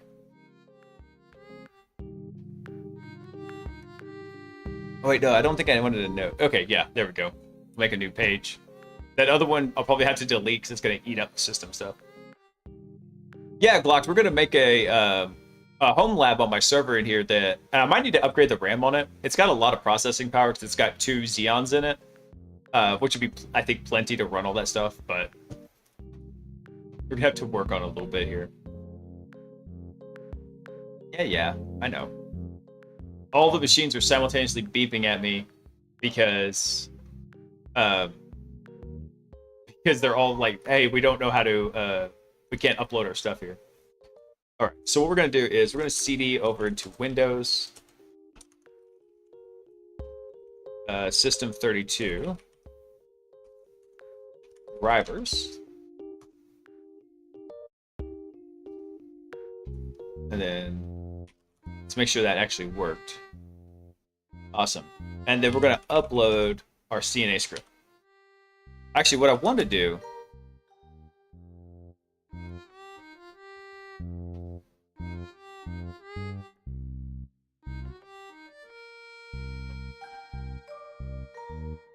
I think I do want to try and actually do this real quick here as a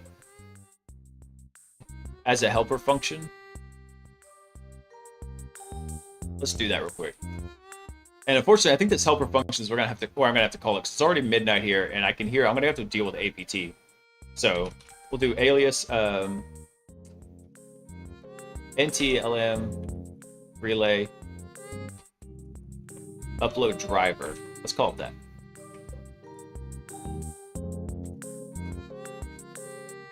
You know what I bet? He's throwing a massive fit. I bet he's on the potty and my wife's not actively watching him. So he's like, I need an audience.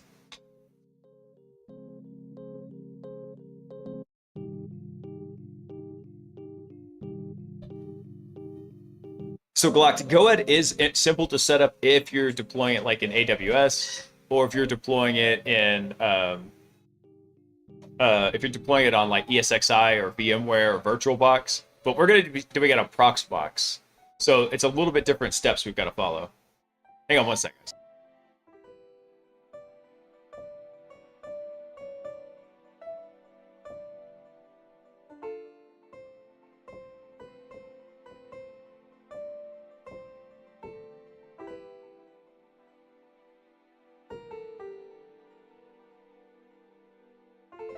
All right, we're not even going to get to do this because APT is just in full-on attack mode. So I'm going to make a note here about what we need to do. And then we're going to go find someone to raid out to real fast. So let me save that. I'm not even going to upload this real quick. So let's go find someone to raid real quick here. Is anybody else on InfoSec streams? Nope, just us. All right, I need suggestions, guys. Who can we raid over to? Let's see. Who's over in science and tech right now?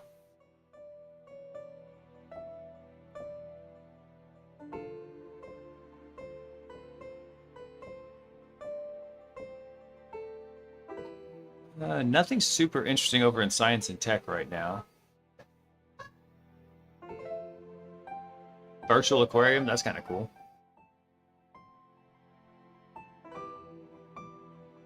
Good luck with APT. I have an APT too. I think we all have one at some point. All right, who are we gonna find a raid out here? Let's do. Actually, hang on. Let me check something real quick.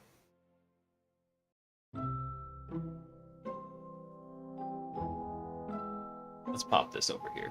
Let's see. Who am I following that we could go raid real fast? Because I follow the folks that I think are doing really good work. Let's see. Aristotle, Wildlife Game, Ferret Software, and Team Bash. She's making an MMO game, and it's kind of neat, but it doesn't quite apply. Hang on. Let's go over to software and game dev.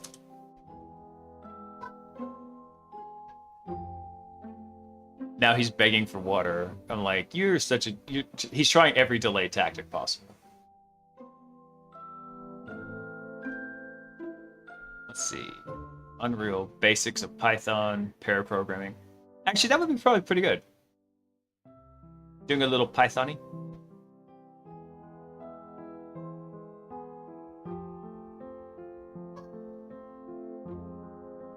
Oh, they're making a they're using Python to make a Pi game. Interesting.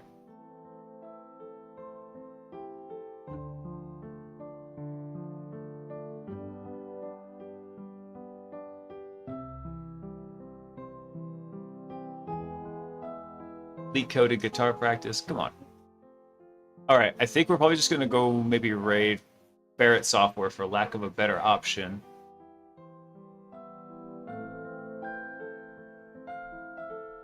Let's see.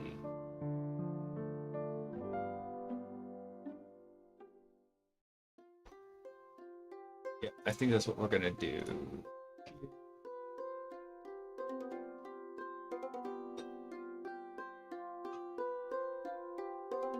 Yeah, we're gonna go ahead and raid Ferret Software for now.